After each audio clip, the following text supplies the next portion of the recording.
Right. Good evening, everybody. Can anyone hear us? Yes. Hello. Can everyone hear us? Especially Hello. Dom? Hello. Can everyone hear Good me? And am I evening, not good deafening everybody this time? Oh, please. Wait to see on mine. If everyone just drops out of my chat. I don't know why. I'll join yours again, Martin. Yeah. Yeah. Oh, my chat's exactly the same as yours. Apparently I'm deafening again. All right. You're definitely going. I can't even see my channel. Where's my chat? I'm going to try and sort this out. I've lowered my mic volume right down, so I don't know what's going on. Right. Also, I haven't yet sorted my internet out, so if that drops out again. Oh, you actually done it, have you? Yeah, but it's going to, sort of, but it's going to take a while to obviously sort out, and I've got a couple of other things I need to do first. Excellent. So, but if I drop out, I apologise now.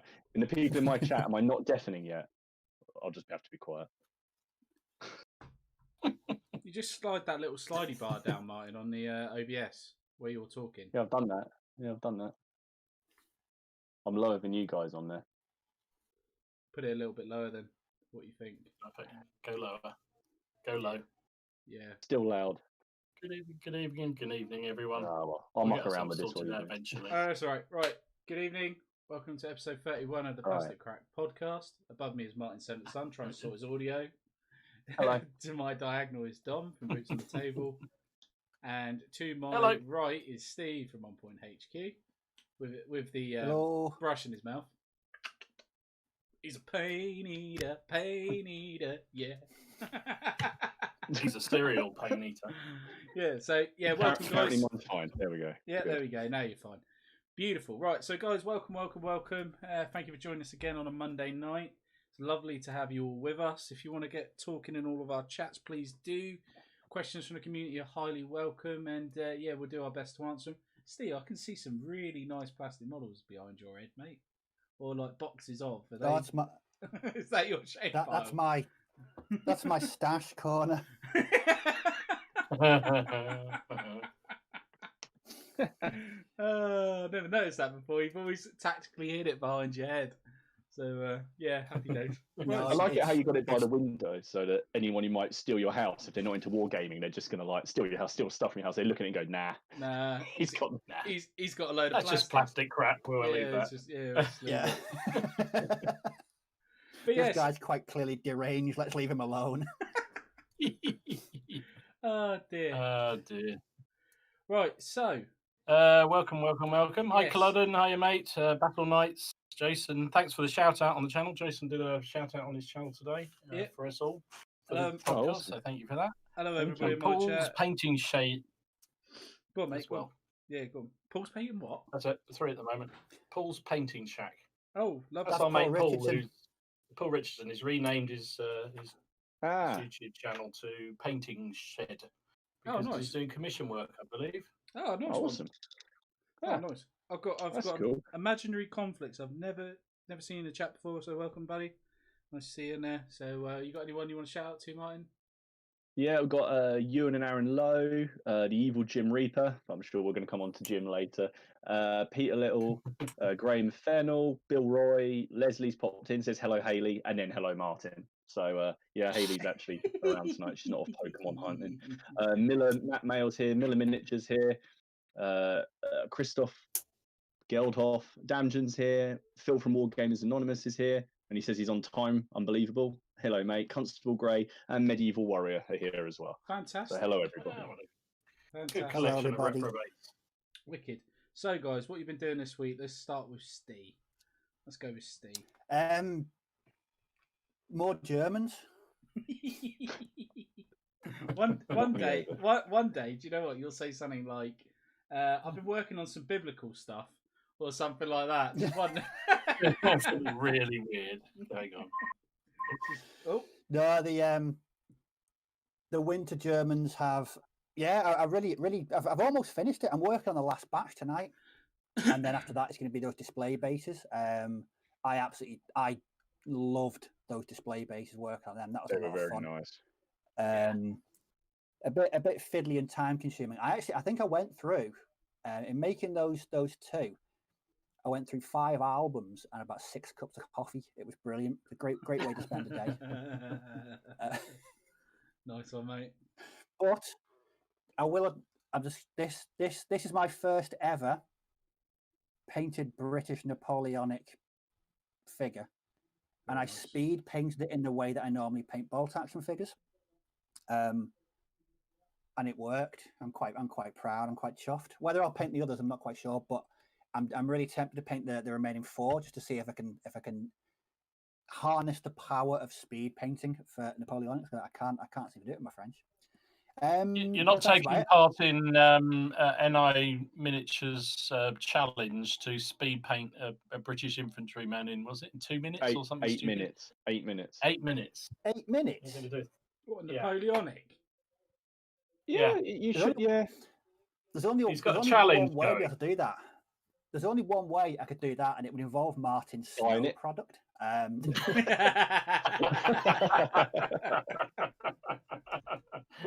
been using that a lot. I'll be honest, Steve. I think even then, mate, you're going to struggle. Jesus. Yeah, but he wouldn't care by the end of it. No, I wouldn't care, mate. That's what anybody who can. Yeah, that's nice. Anyone who can do that afterwards. That's what he needs for his French, mate. That's what you need for your French, Steve. That's what you got to do, mate. Just use Martin's snow product. It'll be fine. I love how you say Martin's snow product. It's not like I make the stuff. I tell you what, that'd be an interesting how I paint video, wouldn't it? What was all that like? What was all that paste on like in that bucket then when I came around that time? What was all that for? That white paste. This is degenerating really early in the show. I was wondering what the fuck you were talking about then. That was something else. That was a side project, Ken. Yeah. You saw the area I lived in, right? Oh my god! So just to sum up, Germans. Let's move on to someone else. Yeah, Dom. Germans. Yes, Germans. I'm getting guns. Just loads of guns. I seem to have been doing this week. I don't know why. I did some more French. Well, they're not obviously French because I don't do French. These are more Cleveberg guns, Victrix ones that I did. Because I realised the guns I'd done already for my project. Well, it's Martin's fault because he said he doubles every battery up in black powder when he's playing full size. And I thought, yeah, you're probably right. And I'd only done 1 gun for my Cleveberg. So I thought, I'll do 2. Yeah. Also, because it's not terribly practical with the individually based guns. So I've done them. And I did a British gun as well because I realised I didn't have enough British guns. So British horse gun. All the cannons. So 3 cannons this week. Plus, I've also done 6 cavalry for, I can't remember what the regiment is, but it's another Confederacy, the Rhine Regiment, obviously, which was brigaded with the Cleveberg Lancers, who you would have seen I finished the other week. So all good. Apparently your mic is a bit quiet now, Martin. So you're taking the mic? No, it's just said in my chat. You can turn him up. You can turn him up though, Dom. You can just right click his picture. Yeah, but I don't want to. That's the thing. Oh, I don't have to. There we go. There we go. There you go. Let me do his picture. See what happens. I'll up my volume. There you go. There you go. Tell us whether that's any better, guys. So yeah, all good. It's been a good week actually for painting. Lots of figures, and Ken came over and we had a game on Friday, and good game. And now he's told me I've got to rebase all my American Civil War figures. So yeah, you do it. Yeah, you're doing it. Are you done? Fair play. Fair play, mate. Fair play. You kept to it. Nice one. Yeah. No, it's nice, isn't it? Sometimes you just need that little bit of motivation for it, and there you go. You've been wanting to do that for ages, haven't you? You were saying. His motivation was actually a really. I'm going to say sometimes. Yeah, you're not allowing me in the future, but no, it's actually. I'm going to say it's a very rare thing. Ken came up with a really good idea, and I thought, you know what? That's a really good idea. I'll do that. He said, "While you're sitting there in these 2 hours on a Monday, why don't you rebase them?" I thought, yeah, that's a really good idea. So that's what I'm doing. Do you know what I'd have said to him? Thing in the world, fuck off. Do you know what I'd have said to him? No, I'd have said, I'll tell you what, how about when you're sitting there for those 2 hours, you rebase them for me? It's not a bad shout. But yeah, no, that's good. So What there about you go. what about you, Martin? What have you been doing? I didn't get a great deal done because work's been mental and my little girl's not been very well. Oh, But I did get my elephant finish. There he is with yeah, his he's little snow. Yeah. cadre of skirmishers supporting him. And I took some inspiration from Very you, nice. Ken. I didn't put him facing directly forwards on the base. I did him at a bit of an angle, so I could. I don't know why I thought Ken did it and it looked all right, so I've put him at a slight angle. It's So dynamic. It's dynamic. yeah, He it's a looks like dynamic elephant. he looks like he looks like he's in motion, which is It's no, it's a lovely kit. I think that's my favourite Victrix kit that I've done. I think it's gone together the best as well out of all the Victrix kits I've done. No, I really enjoyed doing it because I was actually dreading it a bit. But paint job's on. I It's was really lovely, pleased. mate. Paint job is lovely. He's Yeah, very, very nice. Yeah, it does look good. Really nice. Cheers. I'm going to be doing a painting video for the next one. I was umming and ahhing, but then it came together quite well. And then I was using the snow product. I'll be honest on with you, it. mate. I'll be honest with you. Yeah, that's probably Yeah. one of the nicest pieces I've seen. Honestly, mine. That's really Oh, nice. thank you very Especially- much. especially I wonder with where the- that was going then, especially- but thank you. Especially with the snow, mate. Honestly, the snow does make it completely. Where you've got the odd bit grain, where that snow actually grains up, and it's really good for that. Mm. It really Yeah, does. it's add- taken a little add bit to of the effect. trial and error to get the stuff to kind of do what I want it to do. And you basically you just got to be patient with it and just layer it up, and it looks a lot better. So you make a kind of a paste first of all. Speaking of paste, and you then you put that on, let that sort of cure a little bit so it forms a skin, and then you can start pushing footprints and stuff into it. Yeah, And then you can sort of manipulate it a little bit so you can move it about, and then you can put another layer on and just slowly build it up. But I really like it. I'm quite sold on it. I want to get the fine stuff though, so I can actually do it over terrain properly. yeah, Because this stuff is, yeah, like you say, it's got a bit more of a grain to it, but you can Yeah. get like a more of a fine powder as well. yeah.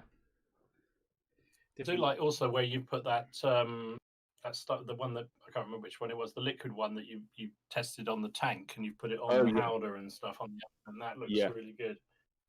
Yeah, it's getting to So that I'm gonna point have where to go you're get some. yeah, it's getting to that point where you're like, I think how much is too much? I've done enough now, and you don't want to do a little bit more. So I kind of got to the point and said, I like it now, and I think if I do any more on it, I'm going to wreck it. So I just stepped away from it. Yeah, I think that's the danger you- with something like that, Mm. isn't it? You could Yeah. really easily overdo it, Yeah. and it would look too much. But actually, I think you got it about right. I think, No, nice. No, I enjoyed it. No, it's good, mate. I think personally, you got it spot on. I was like, yeah, that is pretty freaking cool.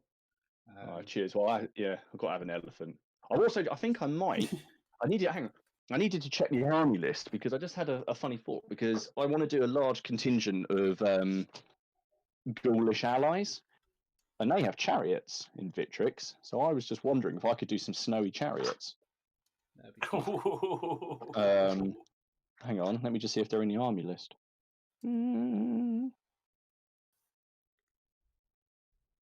He's finding Yes. out. They are. Snowy chariots it is. There you go. There we go. Chili ghouls on chariots. Very All in nice. time for Awesome. Christmas. All in time for It's not long away. You've got to do one with sort of a Father Christmassy outfit on your chariot, then it could be, your kids Yeah. would love that too. Yeah, exactly. Yeah, that's it. But no, that's really good, mine. That you've got to do that. And you played some Lord of the Rings as well, did you?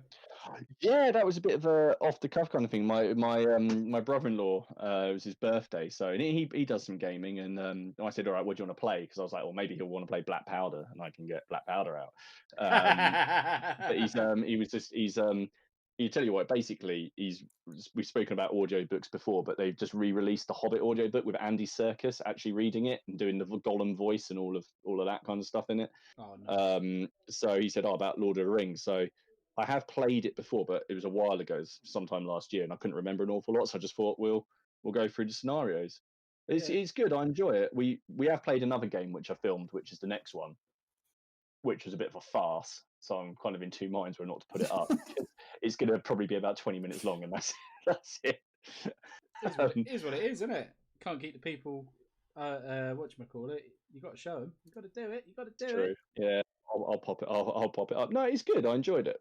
Enjoyed it. Oh, I cool. can see Haley got all the luck in that family though. He Yes. didn't have much luck in his dice rolls, did he? No. At times. No. No.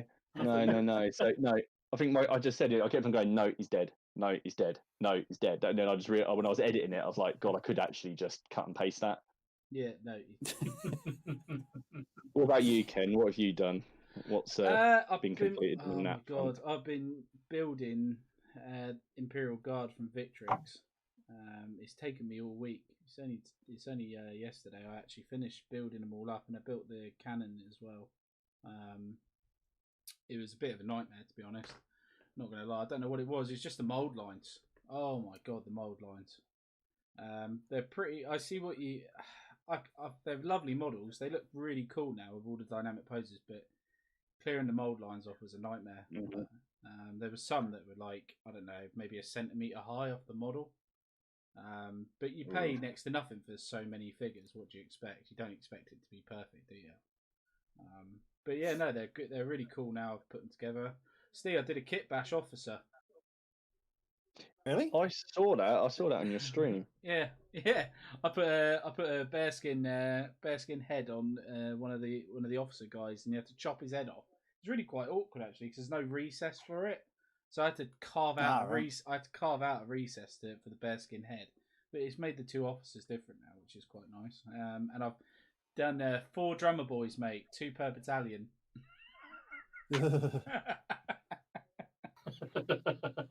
They're in front of me. They're in front of me now. I'll just show you on my camera. So they're in front of me now. Basically, I'm doing the cannon as well, as you can see. I mean, you don't really need to do more than that from this distance. I could go, yeah, they look like old guard. There you go. Yeah. They're blue. They're blue. Yeah, but I would know. Right, the other thing, right? I got to say, I got these from War Bases, Martin.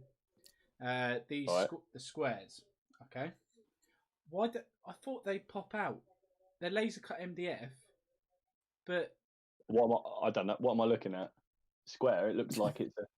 them. Okay. See the All square. right. See the square in the middle. Yeah, they Yeah. all pop out. No, it don't. Look at the back. It hasn't gone all the way through. You've got 40 ones. I've never You've used got those 40 type ones. of bases. Yeah, I've never used those type. Anything I've got from before that's a Sabbath base though, it always pops out. I think you might have a bit of a dud. I've got 8. I've got 10 of them. I think Alright. you better send them back. I might have to. Yeah, you've got 40 ones there, definitely. Might have to send an email because. But to be fair, I don't mind actually because it actually makes a bit more room for actually for the crew. So it's not that much of a drama, to be fair. There's a bit more room for them to fit on, but yeah, I'm gonna do 3 guns. I decided finally how I'm gonna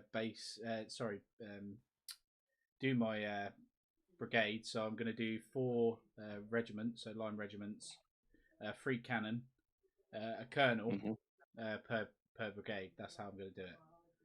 How are you going to field that that cannon? Are you doing that as 3 cannons to a battery, or are you going to do 2 cannons to a battery and 1 half battery? 3 for battery, and then if I do a half battery, I'll either do 1 or 2 guns, depending if there's room. I just won't do 3. See, that's the only part where I think that, again, we talked about artillery where black powder falls down. That's a lot of models to paint for relatively crap stats and something that's pretty ineffectual. Yeah, but they So, do. Yeah, you're gonna paint. to be fair, the cannon. To be fair though, the cannon are. I quite like the look of them. To be fair, they're quite easy to paint though, isn't they? Especially the carriages. They're quite easy. It's more the crew. They look good on the table too. It does look good. Yeah, they're not naff. But you might as well just buy 1 more gun. Say that 2 cannons are a battery and have 2 batteries next to each other. Yeah, but That's that means what I've got to buy loads of plastic. Well, you could just buy 1 metal cannon. Yeah. I've got a metal cannon somewhere. Yeah, this is Just true. depends if you want to mix manufacture. Yeah. Sorry, no, I'm not even saying like that. They look cool, and I think 3 gun batteries look cool if you've got the space and the thing. But like we were talking about the other week about space on the table. Again, that's quite a lot of space to roll 1 dice when you've got a battalion that takes up probably an equivalent amount of space, firing with more. Yeah. Still look good. Yeah, you might want to think about that. I'm not sure that's Because the 3 seems too Russian many. don't the Russian gun batteries have they're double size, aren't they, or something similar like that? Yeah, position batteries, aren't they? Yeah, yeah. they're much So bigger yeah, because they actually work not that double anyone. batteries in real life. But yeah, you might just if you add one gun in and say it's two to battery, then you sort of doubled the effectiveness, and it still looks really cool Yeah, because true. you've got more guns. Yeah, true. Very true. But that is how I'm going to run with it. I'm looking for. I've Cool. got another thing. Bloody bases for these kernels. I found that from Games Workshop. Yeah.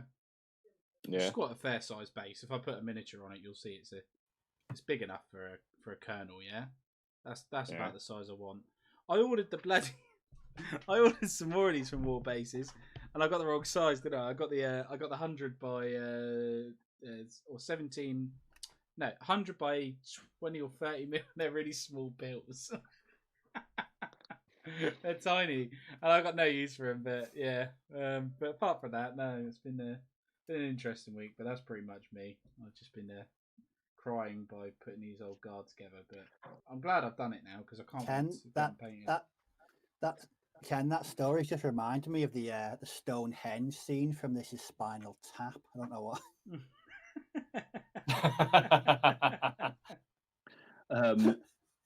Someone on his just said, "I share with you the pain with the Victrix Imperial Guard." He looked at them and just decided to paint his Scots Greys instead. God, that must have been bad. Yeah, that's they're not that bad, surely. No, I thought they were easy. Those ones, I really did. No, they're 2 arms, head, backpack. Yeah, that's it, isn't it? I want to say something And a body. else. Yeah, body, 2 arms, head, and a backpack. So it's 5 parts. Yeah, or no. I like one pieces are nice. Oh, I know you did one the other week, but please, can you just film yourself putting together those British? Please. Not till next year. Even if you just speed it up like some kind of ridiculous Benny Hill kind of thing, it would be amazing. You are meant to be my You really friend. want to see him suffer, don't you? I just because I'm enjoying his little Napoleonic journey, and I've gone through it all, and Dom, you have as well, and Steve's finding it now as well, and I didn't have anyone to sort of laugh at the time in a nice way. So now that you're going through it 5 years after me, I'm quite enjoying this. I think that's good somehow. I think that's somehow, yeah. Oh no, I think what you're doing with them is amazing. I think you're painting like wicked. I like you discovering these little things because I keep on thinking, oh yeah, I probably should have told him that, or oh yeah, there's a way around that, but I don't remember until you've. I normally ask you. To be fair, you do. you do. What was it? Oh, Ken, you've got to wear your bloody jumper again. I'm getting so much grief for these headphones that I'm wearing tonight. It's all been started by Peter Little going on about what colour they are. And now they reckon they match my hair colour. I think they're light grey. So now a whole conversation about Grecian 3000. It's like, what the fuck? Thank you guys. But and no, Paul, I'm not a Old Spice kind of guy. I'm that Lynx for men because women jump at you, apparently. Yeah, apparently. It's never worked for me. Biggest case of false advertising. Yeah, no, that's it. But now on a serious note, I'm painting up the cannon tonight, and I'm just painting the brass guns, to be honest. And then what I'll do is I'm going to go back to the old guard, and I'm just dry brushing because I've done I'm basically following your tutorial, mine, but with different colours. So you used Army Paint or Ultramarine. I'm using Citadel. McCrag Blue spray. Then I've used Blue Tone from the Army Painter as my blue wash. But what I'm going to do a different step to you is I'm just going to I'm dry brushing French Blue from Vallejo Model Air over that once it's dry, just to bring out a different blue. So like a more I would probably do things a little bit different now, to be honest. But, yeah, and then I'm gonna do that dry brush, and then I'm gonna just basically follow your thing because it's all the same, isn't it? The guard, that's how it works. That was my second video, and I think it might be my most viewed one. And I did that without a camera stand, without a tripod. I blue tacked my phone to some paint pots. I just built up loads like a little Lego paint pot kind of wall, and then balanced my phone on it. which was Yeah. great until I came to do the flesh and realised that the flesh colour was one of the paint pots that I'd used. That's always a bit of a pain in the ass, but yeah, no, these Victrix guns are very good because you get, like I said, you get both options. You get the howitzer and you get the 6-pounder cannon, which is nice because, like I say, I'm going to try and magnetise it. I was trying to find my magnets and I just can't find them anywhere, but it's not a drama because I can magnetise it after I've painted everything. So then they just clip into place, and then I've got howitzers and I've got the cannon as well. But I'll tell you what, there is some nice kits out there. So I want to do middle guard and young guard as well, like I was saying before with the stream. Just something a bit different because I think 4 units of old guard is a bit too much, and I don't want to put those Victrix sets again. So you're just going to do a guard division, basically? Yeah, because at the end of the day, I've got 4 normal I've got 3 line battalions plus a light battalion. So that would be one. I'm basically working out the flags. Do you know the flags from GMB? I've got both packets of those. So they're going to be 2 packets of them are going to be the first brigade. And then the guard, I'm just going to go 2 old guard, 1 middle, 1 young. Then I've got everything. Do it like that for the 2nd brigade. But then the 3rd brigade, I'm going to do Italians. So I've already got 1 battalion of Italians already. Or I could do 2 battalions of Italians and then maybe 2 battalions of Swiss or something like that, you know? Yeah. That's what I've done, isn't it? I sort of made a foreign allied brigade. Well, that's it. But I might not even go Swiss because I could. Who else could I go with? That's a bit. I could go. Oh, what are they called? The ones with the striped trousers. Is it Nassau?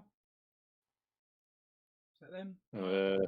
Who am I thinking of? I think Naples. Naples. Is it Naples? Oh, yeah. Yeah. I know they're early. Don't get me wrong. Troops. Yeah. Yeah, I could go with like a battalion of them. I don't know, just something a bit different, you know. Can't you just use the bodies and swap the heads for something else? Yeah, they're wearing big greatcoats, aren't they? No, they're proper like dress uniform. Oh, yeah. That's why I thought Italians would be easy because to paint them there was a piece of piss. Really, it was spray grey, go over with the white, and then it was just block the colours in. I'd definitely do that differently now though, because I would I put the wash on before I started blocking the colours, so that gives the white a more distinct tone to see where it is, and do it that way round. But yeah, no, it's all right. Like these cannon now, I've just go on. So that just reminds me of something I was just going to ask you. I was going to discuss with the crew here because it was something you told me the other night. Yeah, go on. I thought was incredibly controversial. Ooh, that you don't varnish your figures. No, unless they're metal, and I remember. He doesn't varnish his figures.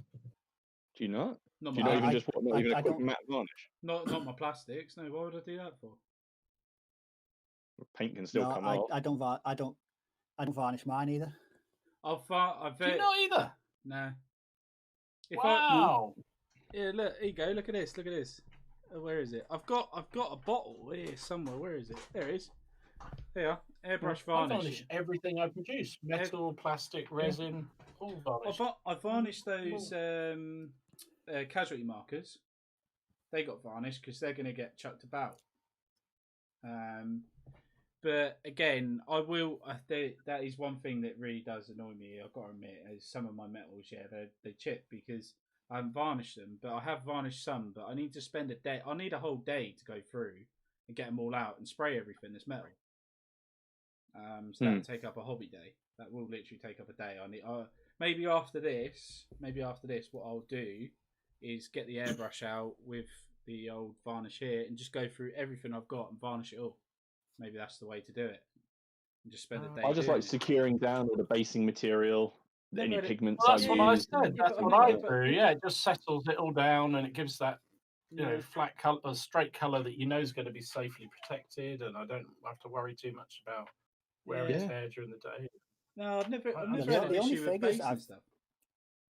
Yeah, go on. The only figures I've ever varnished was when I painted the starter box for Strontium Dog. I don't know why, because they're all metal, and you know me and metal miniatures, we just don't get along. Because the entire box was metal. I just once I painted them, I varnished them because they're going to be handled a lot more than regular gaming figures, because it's Right. you only have a few figures per side, and it's quite a small game. So I think they're going to get handled a lot more than other figures. So, but yeah, I don't ordinarily varnish anything. No, it's plastics. I've never varnished ever. I will never varnish. I can't see the point of varnishing plastics. I've never chipped a plastic model, and I've never lost any basing stuff of a plastic model. So I've never had that issue, especially with contrast paint as well. No. It's never occurred to me not to varnish. It's never ever occurred to me. I would say it doesn't. It doesn't. You don't part- lose anything for doing it. I just like adding a bit of extra. No, it doesn't do anything bad to the model. Just No. adds a bit of extra factor Right. just because you need it. Yeah, no, agreed. Oh, it's So just gobsmacked. it's the metals definitely. Jason Black Battle Knight says he doesn't do it either. I'd love to put in the chat whether you do. Yeah, or don't. Yeah, yeah, go on, I'd love to- get in the chats, guys. Yeah, check it. Guys in my chat. Let us know if you Someone's varnish. Do you There's been a varnish? bit of a chat here. Someone, so Testudo Maximus, that's an amazing name. He said What a good name. he's bought boxes and boxes of Victrix to provide his own force of black powder, but then gave up halfway through and went straight to Warlord Games and Perry's and saved himself the headache of assembly. Got them all assembled and painted in half the time if he'd stuck with Victrix because he just wanted an army. I get that. I can understand that. And then Ewan and Aaron Lowe said, I don't know why everyone hates Victrix. I've just got lots of them, and they're very nice, except for the mold lines and the amount of parts and how annoying some parts are. Oh, yeah, now I see the problem. I think the end result is amazing. Don't get me wrong, these Carthaginians, I'm loving. I love the end result. And the elephant, the newer kits. And Dom, you said that the Lancers, the new Lancers, went together really well, didn't you? They were quite. They were really, so really stuff, good. I think maybe the newer stuff, the newer kits, maybe stuff because the old guard and some of the older ancient stuff, but they are some of the first things they produced when they were actually in cardboard boxes. Right. Well, Okay. the Lancers went together beautifully. I've had no problem with them at all. They were really, really, really nice and easy to model. The Germans that I did previously for the Infamy Army, they likewise were really easy to put together. So I think probably you're right. The newer ones are better. Because I mean, I don't. It's funny you talk about this last week, and I thought I don't recognise that because the only Victrix I've done have been fantastic. So I think it probably is newer. Yeah. Newer figures. Don't get me wrong. I think it's bloody amazing how you get 18 different heads. That's just freaking. That's awesome. Do you know what I mean? Yeah. No, I do think that's really cool. No, I do. And I've got, the thing is with this elephant kit, I've got Numidian and Roman bodies now and Roman heads. So I can do, I was thinking of either doing a Roman armored body with a Carthaginian helmet on it, a Numidian body, which I can mix in with my skirmishers. It's quite a lot. I've even got half. I might try and do some elephant casualty markers because you get two halves. You get 3 parts of the elephant. So I've got these. Look, I'd have to try and green stuff a trunk, but if I can sort of press that into the snow and have sort of a half an elephant sort of sticking out, you could have a dead Roman where really, the trunk really was. cool. That would look so good. Yeah. Yeah, that's it. On the varnishing front, what do we got? Constable Gray says he only varnishes resin and metal. Ewan and Aaron Lowe doesn't varnish anything. Okay, there's another one. Owen Douglas doesn't bother. Okay. Nick Game says he even puts varnish on his toothbrush. Jim Reaper varnishes everything because of the basing. It's not advised, children. Not advised. Putting varnish on your toothbrush. And then Matt Mail varnish. It seems about a 50-50 split. Don't know, maybe. Yeah, I think I've got about the same. I've got apart from Jason Battle Knight says he doesn't varnish plastics. Paul says he varnishes contrast or it'll rub off over time. That's an interesting point. Yeah, because it's quite thin, isn't it? Rory Culloden Painting says I always varnish, protects the paintwork, plus brings the finish together as the reflectivity of all the paints will be the same. And really improves the dry brush finish. I tend to agree, mate. That's why I do it. Lupus says he varnishes everything he paints, mini-wise, not the shed then. Paul says he varnishes. Peter says he varnishes. Leslie says he varnishes every time gloss first and then finishes with a matte. Mm. And always uses an acrylic, Right. an artist acrylic. I use gloss varnish if I'm going to do an oil wash, do like a pin wash or something over it. I'll use gloss varnish then, but that's not very often, to be fair. Steve Someone in the varnishes chat has it. just said, Owen Yeah. Douglas said he's seen it go wrong. I've had it go wrong and Oh yeah, very nearly definitely goes cried. wrong. Yeah. Especially spray can ones, which is what I use. If it isn't the right temperature and hasn't had a decent shake up, you can get a really nasty cloudy effect on your figures, which I have had, and it does make you cry. Yeah. It does, yeah. So you have to Steve learn Reese. that over experience, especially at this time of year. Make sure they're really warm. The cans, not don't heat them up on the stove or anything stupid like that. But Put them in hot just- water. Tom, put them in hot. Honestly, put Yeah, them in hot water. a sink of hot water and just pop them in it. That's fine, and then gives them a Five really minutes. good shake. And Yeah, fine. five Yeah. minutes and then 5 minutes. 5 minutes and 5 minutes of each. You can't go wrong. 5 minutes in the hot water and 5 minutes shaking. You won't go wrong. 100%. Agreed. But and then Steve, you're fine. yeah, Steve Reese, he does 6 mil, so he's a good fan. And he says he varnishes all of that because you pick up the figures, not the bases. So it's a good way to. It's a good point. Yeah. 6 mil. Yeah, But that's also for multi-basing as well. I find you tend to do that because Cannon, if you've got Cannon, I'd pick up. Yeah, Cannon, I'd pick up the Cannon. Yeah, you're right. especially with this thing here, I find it quite hard to get my whole around the base to move it on. So that elephant's it's going to be pulled by his trunk, I think, quite a lot.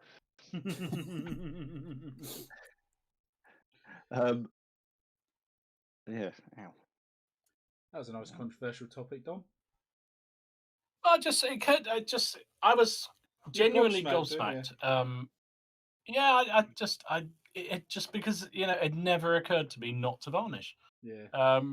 You come from a day where it was all metal though, Dom, and lead, didn't you? You never originally. Exactly. It was always metal figures, and it was always enamel paints, and which chipped off so easily. If you didn't varnish them, they were even when you did varnish them, they still chipped off a lot of the time. So yeah, I guess that's probably true.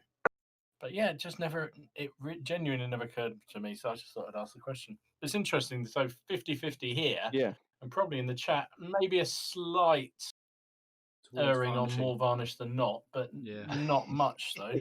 Not much I like at all.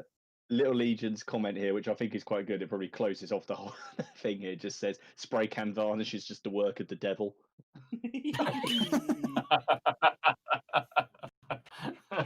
I'll be honest, one of the reasons I don't is for that reason. I'm terrified of spending hours on a decent paint job and then completely obliterating what I've done with shonky or dodgy varnish spray. So it's just never something. I mean, in over 30 years, I've never really varnished any. It's their own. I won't varnish plastics. Can't see the point. Unless what I do is I varnish one of my Napoleonics, I guess, and then just see what it looks like to see if it looks better, if I can tell the difference. And if I can and it looks nicer, then yeah, I'll probably varnish it. But if I can't, then I won't bother. But you lot, well, Dom, you especially, you finish off with a dry brush, don't you? I very rarely. I very rarely do a dry brush. Very rarely. I think that's partly because sometimes I do get a little bit of a shine, particularly on resin or plastic figures. I get a little bit of a shine with the varnish, and I just find that just dulls the colours down. I quite like my figures being a little bit dulled down. Yeah. Although I'll do them in grey outfits, I like them to look a little bit worn in. Yeah. So I just find that dry brush afterwards takes a little bit of the shine off if there is, and also just puts that little bit of grubbiness without being too grubby, if you know what I mean. Now, here's another controversial subject, right? Here you go. Do you get? No, it's not bad. It's about painting again.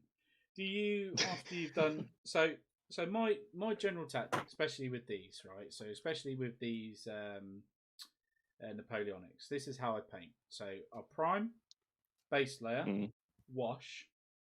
That's it. I won't bother going in and layering.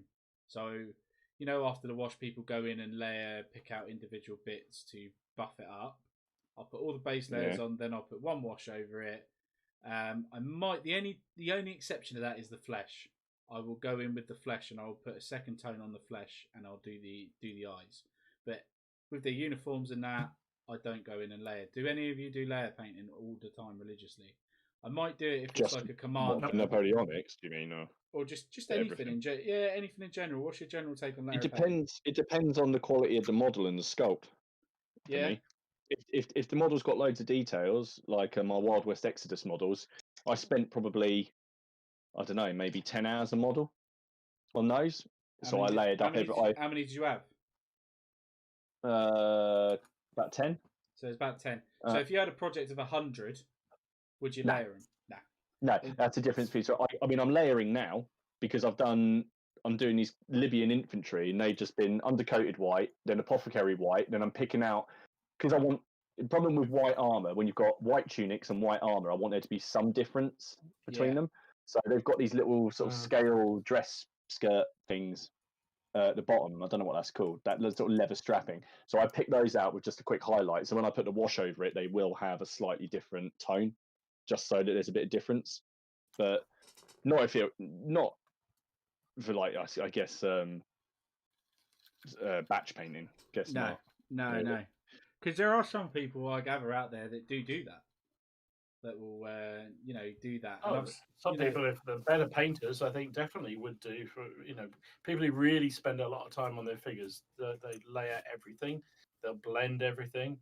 But it depends, doesn't it? If you're doing, like you say, if you're doing batch painting or large numbers of troops, it's not really that time. Efficient. Wise, should we say, to do it? Time efficient. I know a lot of people who do it for the sort of like the front rankers. If they're doing, an infantry regiment, they'll do the front rank and they'll put a lot more effort in on those.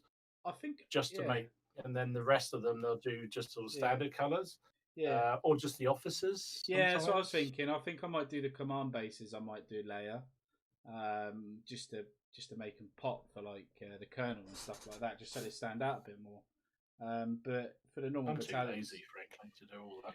It's not laziness. I just want to paint. I just want to get more painted. I just want to see more painted. Well, that's exactly me. I just want to get them out the door. So as long as they look how I'm happy with, then I'll move on. If I'm painting bolt action, what I tend to do is, because I normally batch paint between 5 and 10. Usually it's German as well, so they get blasted with either Agrax or Strong Tone. But I will go in and pick out highlights, but I don't go over the top. It literally is the upper highlights, and it's very, very quick. I don't really spend that amount of time highlighting. I think because I like my Germans to look really kind of a bit dull and drab. I think masses of highlights would sort of defeat that. So all I do is I add a drop of sunny skin tone to all the sort of the primary colours that I've used, and literally just very, very basic upper highlights.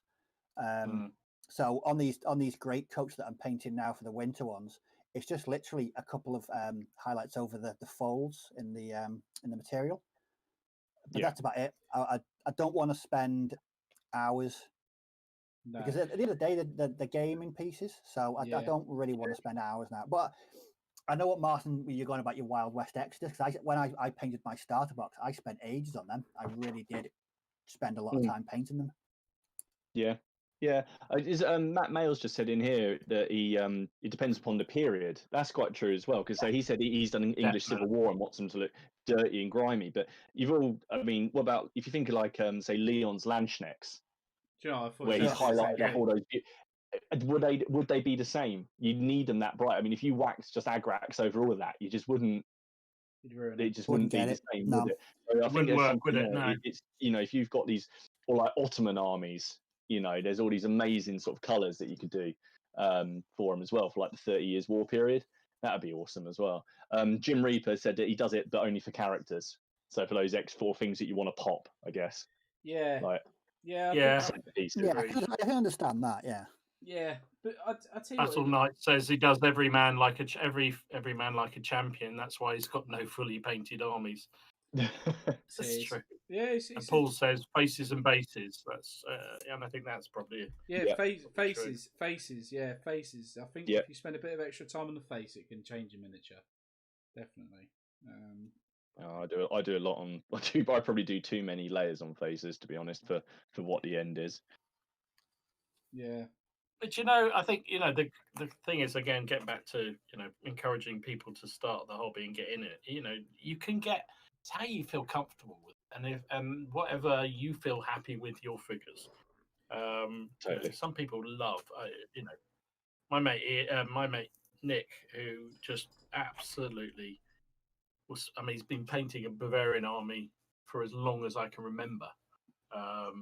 Must be 20 years now, because he's doing everyone absolutely beautifully blended and everything. He's only doing it for beginners, sharp practice. It's not like it's going to be 1,000 figures, but he's taken forever doing it, and that's what he loves, and it's fantastic. But that doesn't matter, for me. No, get them on the table. Get playing. Get them on the table. Yeah. Oh, bugger, broken a figure. Yeah, I just broke a sword. Taking figures off. I will admit, bloody nightmare. When I first started painting bolt action, I used to paint on the sprue. Oh, I've seen some. I never get that. I've never understood that, because I've seen people do it, but surely when you paint it, but then when you clip it off, there's a bit that you've got to paint again. Yeah. Surely. Yeah.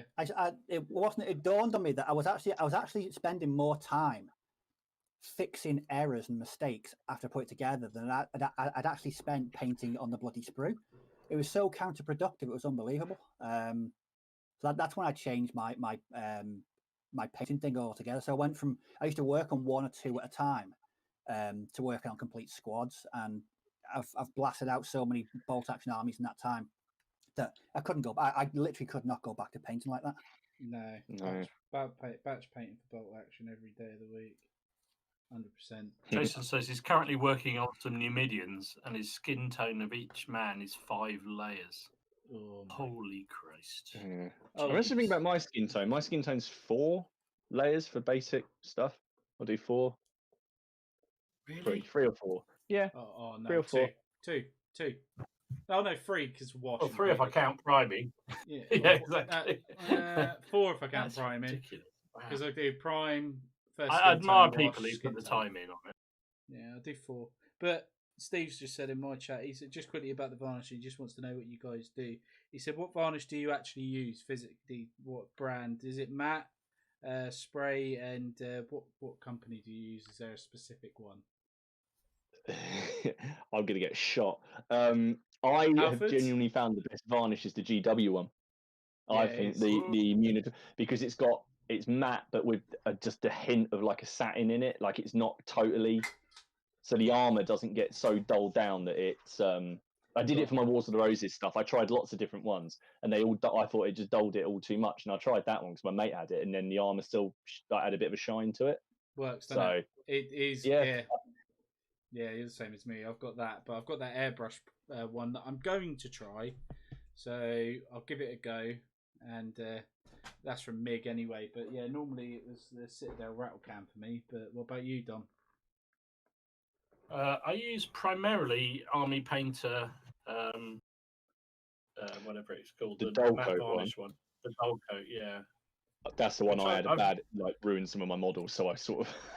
Well, I was going to say I genuinely, I like the coverage of it. I think it's a really good effect on it. It works perfectly, but you do have to be really temperature conscious with it. It is definitely one of those ones, because I've done it before a couple of times, and like we say earlier, I've learned now to if it's like this time of year, before I use it, I'll stick it in a sink of hot water, and then really give it a good shake, and then I don't have any problem with it.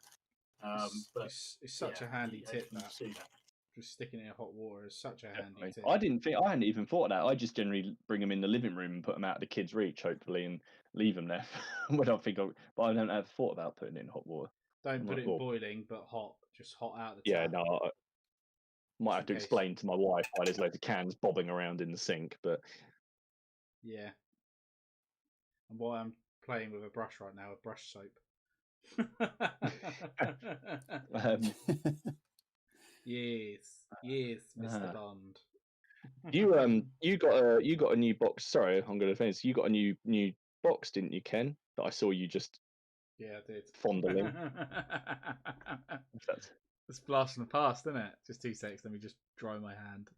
Just off camera. Was that a spur of the moment thing, or was that just like? Yeah, it's Steve's fault. Steve, you get. My fault. Yeah, it's your bloody fault. He goes, "Oh, I really fancy like the value for the bloody US Paratrooper Airborne starter set." I was like, "Oh, it's Prime Day. Oh, it's Prime Day, and it's cheap." And I was like, "Can be here tomorrow, but I don't need it till December." Yeah, it's Prime Day. Let's do it. And there's my December. That's my December month. Is what's in there because it's Nothing to do with me. Yeah, it's all Steve's fault. Blame Steve. But it's that's going to keep me going in December because I am going to be having over the next next few months. It's going to be quite busy for me leading up to work because obviously Christmas time everybody's off and it's quite busy in my industry. So I need something a bit simpler, I think. And I'm also trying to save for a house, and that's a good value box set there. And I've been told £20 a month now until I've got my house. So I've got to be on the old tight-fisted side. And she will be checking parcels. Yeah, go on. The good news next year: new plastic British infantry. Yeah. And commandos. Apparently, well. yes. Yeah. Yes. My old to coincide with the Anglo-Canadian book, they're doing new British commandos and new British infantry. So I am one happy chap. Actually gonna get a British Army stay in it. Yes. That'd be nice. Oh, it's just so many possibilities. So many possibilities. Oh, but yeah, guys, feel sorry for me. I can't buy any Well, models. you might be. I don't know if this is. I was on Warlord's website today because I was looking at Pike and Shot stuff. Thank you, Miller. And I was on their website because they've just redone it, haven't they? And there's this thing on there now. They've done this a couple of times with things, but there's now basically a pay monthly option. Shut up, mate! I don't need it. Yeah. They got credit. There is, yeah. No, because So, I'm trying to get a mortgage. I don't want to be getting credit. it's like through some Swedish company, so you could still do your £20 a month. You can just buy something for 60. So yeah, I don't know. What do you guys think about that? Because I haven't seen many other companies credit sort of for do that. Plastic on credit. Yeah. Nah. I don't know. I think it's a bit wrong because you can't really afford it. If it's they used to do massive box sets, like they'd say just do it in 2 installments. Like I saw it for like the American War of Independence one that was like £400, the big collector's thing. They said you can do it in 2 payments of 200. And I think they've done it for those, but I don't know if you have to like put a certain amount in your basket or what. I think it's £50. I think it's £50, but yeah, no, I don't know. Probably not, to be honest, because it's just a way for people to get in debt, isn't it? And you don't want to get in debt because of your bloody hobby, for Christ's sake. No, I mean, if you're putting yourself into financial peril for a bit of plastic crack, yeah. With support not groups an ideal out there, to take. There's probably support groups. I'm sure people will send you a bloody sprue, for Christ's sake, if you need it that bad. Well, speaking about sending sprues, should we have? We got some presents, didn't we, chaps? We did. We did indeed. Some very nice notes as well. We did. So Jim, who's in my chat from Reaper Games, has sent us all a little goodie box from his shop, which is Reaper Games. I'll pop the link in my chat. Dom's done an unboxing and he's got the link in his as well, haven't you? But he's got a new retailer, isn't he, for the miniatures for Plastic Crack? Speaking of the people who supply us with art, and basically there are lots of different. I don't want to say variety boxes, but lots of different period boxes containing, So for example, I've got the English Civil War box, here, which has got 4 of the pike and shot cavalry from Warlord and a frame of the 13 infantry. So we've got so with a couple of these, you've got an infantry regiment and a full regiment of cavalry as well. And Ken, you've got, what have you got? The American War of Independence. So I've basically got a whole muskets and tomahawks force here. You get 12 British line infantry, 12 Hessian infantry, 12 continental, 12 woodland Indians, and Warlord continental militia. So it is basically muskets and tomahawks in a box. Yeah. Everything you're going to need. So it's perfect, really. Especially then you don't have to buy all these box sets individually. And then you haven't got loads of figures you don't actually need. What did you get, Dom? Oh, Dom, we can't hear you. You're quiet, Dom. No, he's not quiet. He's muted. Oh. Oh no, you're unmuted. Your microphone, Dom. Unmute yourself. You're unmuted. Right, you're unmuted now, but can't hear you. Your mic's it's like your mic's defunct. Dom is having technical difficulties.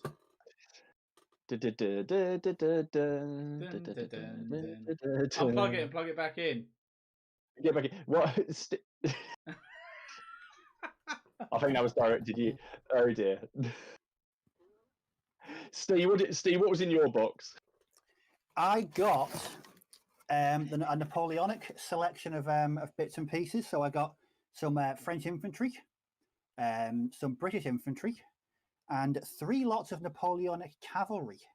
And these are going to be great for me because I'm new to painting Napoleonics, and it's going to allow me to paint instead of concentrating on the same battalion. I'm going to be jumping around between different nations and different regiments. So yeah, absolutely brilliant. Have fun with the cavalry. I've not really painted much cavalry, so it's going to be a new one for me. So no, actually, really, really wonderful box. So Jim, cheers, mate. Really much appreciated. Yeah, no, thank you very much. So he basically, I've been having a chat with him, and he's from what I understand. First of all, he's a war gamer. He can correct me if I'm wrong because he's in the chat. So if I get this wrong, he can just shout at me down there. But I'll put the link in the chat now to his to his shop. So go and check it out. But he loves wargaming, and the reason he sort of told me that he started it off, I think he can correct me if I'm wrong, but he basically said that his wife was doing body shop stuff from home, and he kind of felt, how come she can do that from home for something that she enjoys? Why can't I? So he started up this Reaper Games basically retailer. And then did variety boxes because he was looking at getting his nephew into wargaming, but his nephew didn't really know what he wanted to go with. So if you can offer a box that say got French, British, Prussians, whatever, you can have a go, see which ones you like, and then you haven't forked out say 20 quid on some British that then you're never gonna paint, and then you have to resell later, which is, to be fair, what some people have done. And he's told me he's got 3 suppliers. Well, it might have changed actually since he told me this, but he's got 3 suppliers on board at the moment. So I assume one of those is like Warlord Games or something similar, because obviously there's a load of Warlord in there. In talks with others, and he's added CP models. I don't know if you guys have looked at their stuff before, but they've got lots of like fantasy stuff. They've got lots of like generic heads, like generic male beardy heads that you could use on any time period if you wanted to. Right. That kind of stuff. But I like them because I think they're more like building blocks for an army. Because if I for my Wars of the Roses, for example, Jim, if you want to get the Perrys in, that would be wicked. And if you could just sort out the Wars of the Roses stuff first, medievals, that would be wicked. But they basically, take this English Civil War one. You get, the frame of the English Civil War Warlord infantry and the cavalry. So you can actually build up 2 regiments at the same time. Or your one, Ken, you could, get a couple of those and actually build up the blocks. Yeah, exactly. But on the website as well, there's the option of customizing a box. Now, I've done that on eBay, where I've gone and bought individual sprues because I don't want to fork out for, or not fork out. I just don't need all the extra stuff that comes in certain boxes. I don't necessarily want 60 odd miniatures. I maybe only want 24. Yeah. For example, if it was Victrix, maybe you just want to build one unit of Old Guard, and not all the all the others. So I felt it was kind of a neat thing, and also I think he's got like a mix of manufacturers in there. So Dom, I don't know if Dom can actually. No, I was going to say, Dom, go to now? your set. Oh yeah, there you go. Yeah, There you go. What was that? Now. Yeah, I don't know. It's a new microphone, and I was plugging into a USB hub thing, and I think maybe it needs to go directly into the computer because I don't think it liked it. So apologies for that. Oh, that's right. What did you get in your box, Dom? Because you did a video on it, didn't you? I got a whole lot of dwarves. I got dwarves. I got there was some of those new Oathmark heavy dwarves, which I really wanted to see, and they're really nice. I made them up already, actually. And I got some Mantic dwarves as well in there, and a Mantic dwarf cannon with crew. Gee, you got a cannon, didn't you? So I did. I got a cannon, so I'm looking forward to playing with that. So I made them all up, or most of them up last night, actually. So I might start painting them with a bit of light relief. But yeah, they're good. It's a good little bundle, I think. As you say, it's a mixture between a sort of starter army, and a top-up army, and a taster army. Who knows? I don't know, but it's very clever, and I love the fact you can contact him and get a variety pack. Yeah. So if you want, I don't know, 20 rather than just 5 British infantry, I'm sure he can do it. Yeah. I like the idea of building up multiple regiments at the same time. So so with that box that you got, Dom, you're not going to be getting sick of painting too much because then you got like a cannon and then something else. I saw you had an undead box. It's got like, I think it's revenants, then plastic skeletons, and then like a werewolf in there. And for smaller skirmish games, they're like Age of Magic. That's pretty much an army, isn't it? It is. You say as well. Actually, he didn't actually ask us to do the shout. No, he didn't. I'm risky because I spend a lot of time scouring eBay for sprues, especially on my Wars of the Roses stuff. Because even though I love the Perrys, I don't always need the whole box. Like the whole box. I just want some Billmen, or I just want a few archers to add on to some things. And I've paid over the odds just for some, when you add the postage for some, sprues. You go back and go, I might as well just bought the box, but I don't actually need those models. Yeah, but it's handy as well, like you say, Martin, because there might be 3 or 4 different things you need, and you can get all 3 or 4 of those different things in that one place, like in a variety pack, like you were saying, and just pay the one lot of postage, which is even handier. Because like you say, it's a clever idea.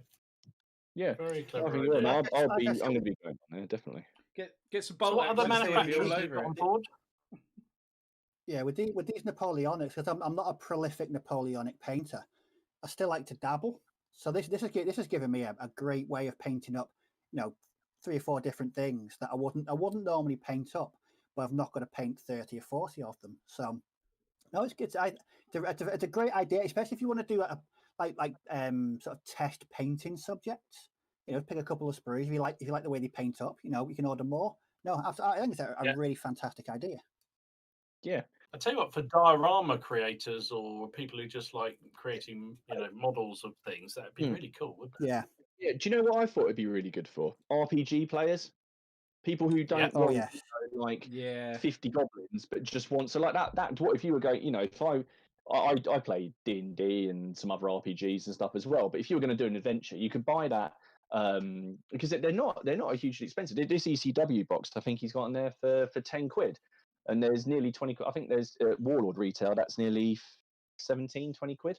The stuff that's in there. But if I was going to go, I say, they're going to have a dwarven adventure and they're going to fight because I think fight some dwarves. I could buy that box that Dom's got, and you've got cannons. You've got lots of varied types. You never have like big armies. Well, sometimes I guess you do in those games, which I enjoy tormenting my players.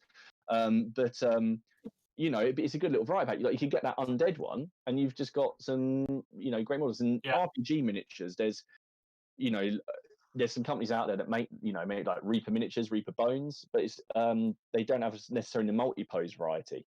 And these are obviously the Oathmark stuff, and the Mantic stuff is more multi-pose, isn't it? So you can like top up your toolkit for those kind of games as well. Be handy for bolt action as well. If you could get some bolt action stuff in Warlord, that'd be pretty cool. Yeah, well, there was some German Second World War figures there, weren't there? So he must have some. Yeah, I think he does a German selection. I think it's a sprue of Fallschirmjäger, Winter, Blitzkrieg, and Grenadier. So that'd be really good if you're a bit undecided about what you wanted to get into for Germans and bolt action. Have a look at the ranges, and it'd be great for kit bashing as well. Yeah, that's right. Yeah, it would also be perfect for that game that we started playing, Operation Squad, where you only have about 10 guys.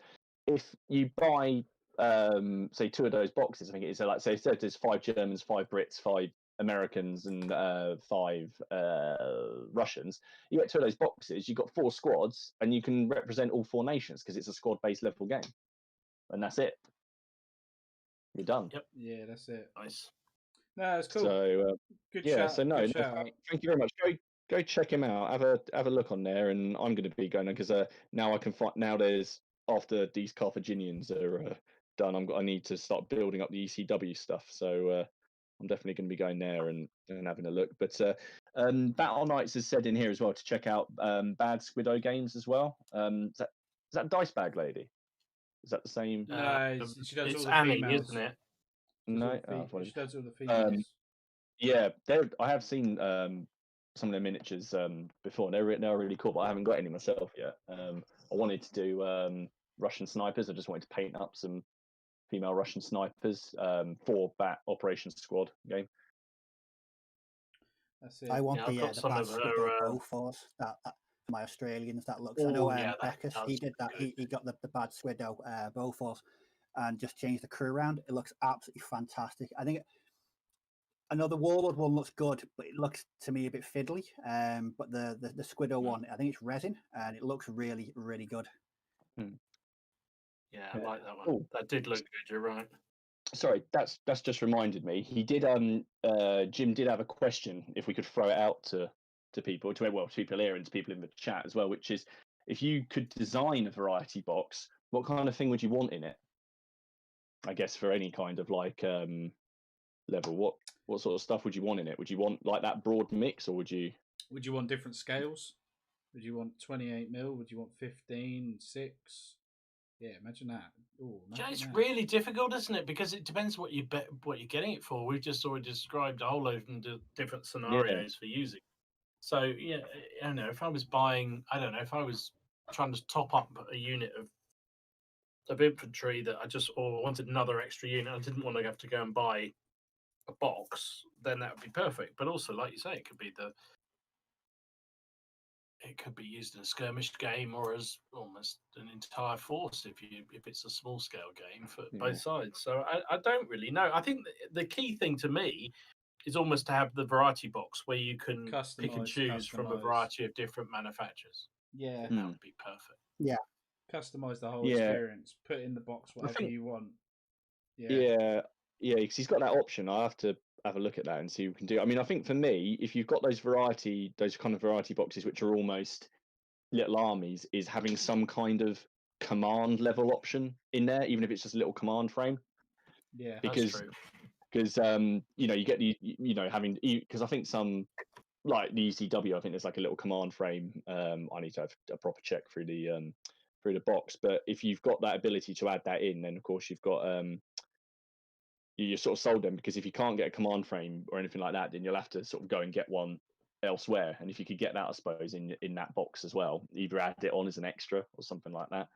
You know what? Actually, thinking about it, that'd be a really useful thing all round, wouldn't it? Just if he did a variety box of, say, Napoleonic British command sprues, because the number of times you buy a pack of figures and you've got too many infantry to form, and you need to buy another command just to make another battalion because it's set up for, I don't know, say the Perry one, you get 40 figures, but there's only enough commanders for one battalion in there. So if you could go to him and get an old guard sprue, an old guard, and a regular infantry sprue, a Voltiger sprue of officers and associated, sapper and what have you. That's cavalry really as cool. well. Yeah, so like you get the command for the cavalry, basically command for each box set, isn't it?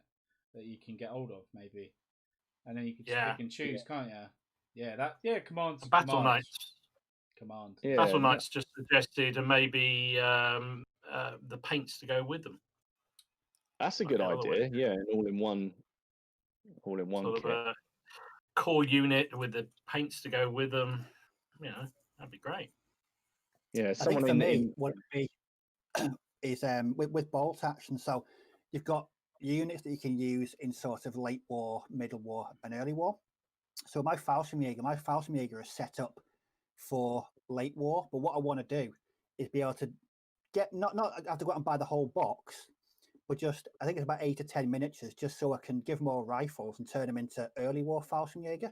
So strip out the assault rifles, and I've got early war then.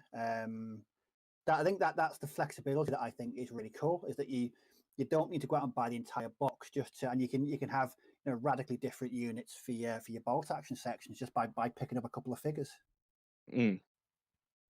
Yeah.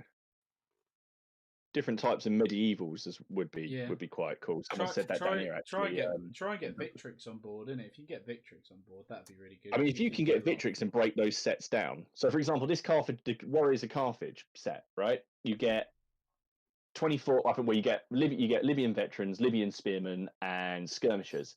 But I was looking at this now because I was looking at army building, and do I really want to buy another one and get a whole load more skirmishers and Libyan? Or I just quite like more veterans. So if you can get the Victrix sets and break those down, I don't know sort of how easy that is to do, because they do these multi sets, don't they? The same with the Republican Romans. The Republican Romans have got skirmishers, Hastati, Principe, and Triaria, I think, all in one box. So if you can release those frames, I think you'd be onto a winner. Yeah, because it's got a bit silly with some of those. I mean, not silly because they're great value, but some of those packs. If you just wanted 10 figures, and it's like 40 come through the post, it's like, oh, for sake.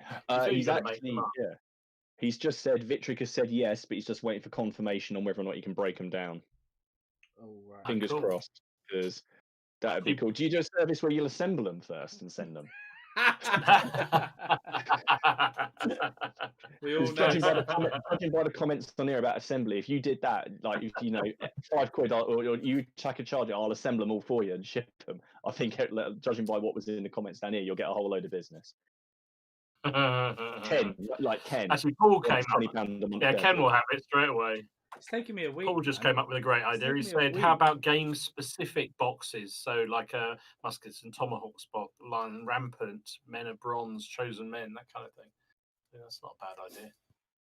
Yeah, you could just get one sprue. You could just get 2 sprues of the 95th, couldn't you? And then you could just get. You wouldn't need the whole battalion box, would you?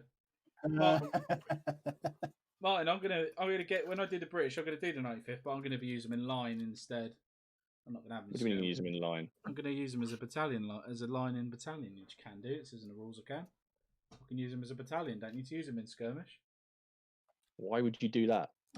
Because they got rifled muskets. They got a longer range. Yeah, but they can. Yeah, but then they lose they're just easier to hit. You might as well just have all 24 and just do that. They're just easier to shoot if they're not in skirmish formation. Yeah, but it looks cool. It doesn't. They look horrible. They look better in a skirmish. Yeah, but the battalion with the Bernard Cornwell book I was listening to said they were formed in line battalions in Waterloo. So most of them. They weren't. They're in a sandpit outside La Haye-Saint. Yeah, one battalion was. Yeah, they were. One battalion of them was. There were 3 battalions of 95th at Waterloo. I think they did form line. You're right. They did form line and fire in that, but because they could only get off 2 shots a minute, they weren't. I think they were just considered superior in a skirmishing role. You might as well just have loads of little skirmishing units. Actually, no, don't do that. Don't do that.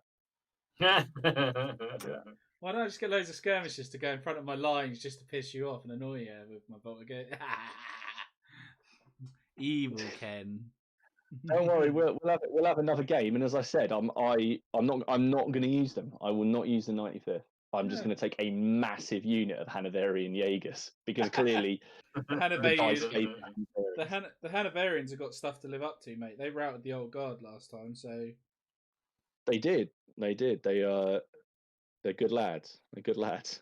you're like, I'm not. I just in case the Hanoverian models are listening. Yeah, you're good lads. You're good lads. All right. I'm looking forward to it. Did It's gonna be good. Isn't that a weird thing? That in I'm sure you'll have the same thing because we're all wargamers. But how sort of units that are supposed to be rubbish just suddenly become just all conquering. You know, just suddenly, Yep. or get a game after game after game. They're the one that deliver, and it's like they shouldn't, but they do. And I don't know what it is. It's just one of those weird things in games. Yeah. Mm. Well, that game we had the other day Flamethrowers. was good. Yeah, flamethrowers. You were well Flamethrowers outnumbered. always You were deliver, well don't they? outnumbered in that game, Dom. But we're not going to say the result. But you were well outnumbered, weren't you? But you know, It was a good game, though, wasn't it? I mean, it was a really nicely balanced scenario, apart from the fact they neglected to say how many turns it should be fought for and what the victory terms were.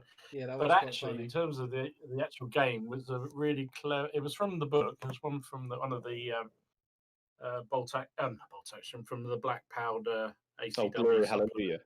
Yeah. Yeah, and it was a really, really balanced game because Ken outnumbered me by at least 2-1, I'd say. Yeah, Maybe at even least. more. At least. But his were fed in over a period of time. So the Rebs were on the table and had to sort of Johnny kind Reb of was make being hay while they aggressive. could, which I did. Johnny Reb was being Very aggressive. aggressive. He was. Say without giving the result away. Yeah. It was a cracking game, and it did go right down to the wire. The although thing we is- don't really know what the wire was because there No. was no bloody No. time limit on the game. But to be fair though, we both had fun, didn't we? It was the That was good. I enjoyed yeah, it. and it's the Enjoyed first it a lot. also the Yeah. first time I played 15 mil, so there's another first. There's Yeah. another first, 15 mil. Now I'm having to rebase them because you did. I really want to try out. I really want to get you guys to try out Fire and Sword because I think you guys will like that. It's just got it's just a really fun system. And I've never played anything quite like it. So when next you come down, Ken or Dom, if we ever have a game, or Steve as well, obviously, then we'll have to just try it out because I just like the idea that you can have these massively different armies, as in size wise, and there's a system in there for adding in weather effects, and you can basically make the enemy general drunk, or like someone gets lost on the march. You get reinforcements, so basically as your units are killed, they feed back in, like you just said. For that one, you get a certain number of points, like on reconnaissance. So you look at the difference in army points. So if there's like a 10-point difference, you can pick, like, say, you could pick 10 effects that cost 1 point, or you could pick one massive effect that costs 10 points, like there's a storm or something. Before, Nice. it's just a really good game, and it uses a army building system like Flames of War does, with the silhouettes and the boxes from the army books. Yeah. Mhm. You remember Oh, those? right. It's similar to that, Yeah. but they have a completely online build. It's just a really fun game, and it's Oh. 30 years war, so it's quite. And well, I thought for a long time, it's like, oh, it seems really hard to kill anyone in this game. And then I introduced my mate to it, and he slaughtered me. Absolutely slaughtered. I did do some Ken rolling, didn't I, when we played our game? I did have some moments. Is that what we're calling it now? Ken rolling? Yeah. And rolling, go rolling. Oh, you need a load of sixes there, Ken. All right, mate. No worries. But to be fair, Dom, you did some good rolling as well. My rolling was fine. I can't complain about my well, apart from the command rolls were too bloody high. I was rolling too many sixes, so I kept failing them. That was the only problem with my rolling. Yeah, it's great. I think it's just people who play against me with command rolls. I'm normally shocking at them, but for some reason, when I play someone else, it just, especially if you play me at bolt action, you'll be fine. You won't need to worry about that. But no, it was good. But are we still on for November, possibly, Martin? If everything's all right? Yeah. As long as everything's all right, then yes, we are. I just need to sort out. There's one weekend that I can't do. So we'll probably, if we can do like a weekday, like maybe a Friday again, if that's possible, because that was quite. I can let you know easy the then, so- I can let you know the Friday. I can Yeah. 100% do, because you were on about maybe coming as well, Dom, weren't you? if you can get time off. Depending on when. Yeah. Depending on when. Yeah, no, that'd be Not awesome. Sting, are you still on? Are you still locked down? Yeah, we're still in the bad. It's like Mad Max around here at the moment. It's terrible. Good film, that. I don't go outside in case Tina Turner's knocking around or something. But no, we're still under Master Blaster. No, we're still under lockdown, so there's no bolt action for me for the foreseeable. Yeah. Steve, you still not had a game, mate? No, I mean, the other phrase is grim up north. Yeah, well, it's adequately describing the north at the moment. Oh, mate. Nightmare. Yeah, nightmare, mate. Bloody nightmare.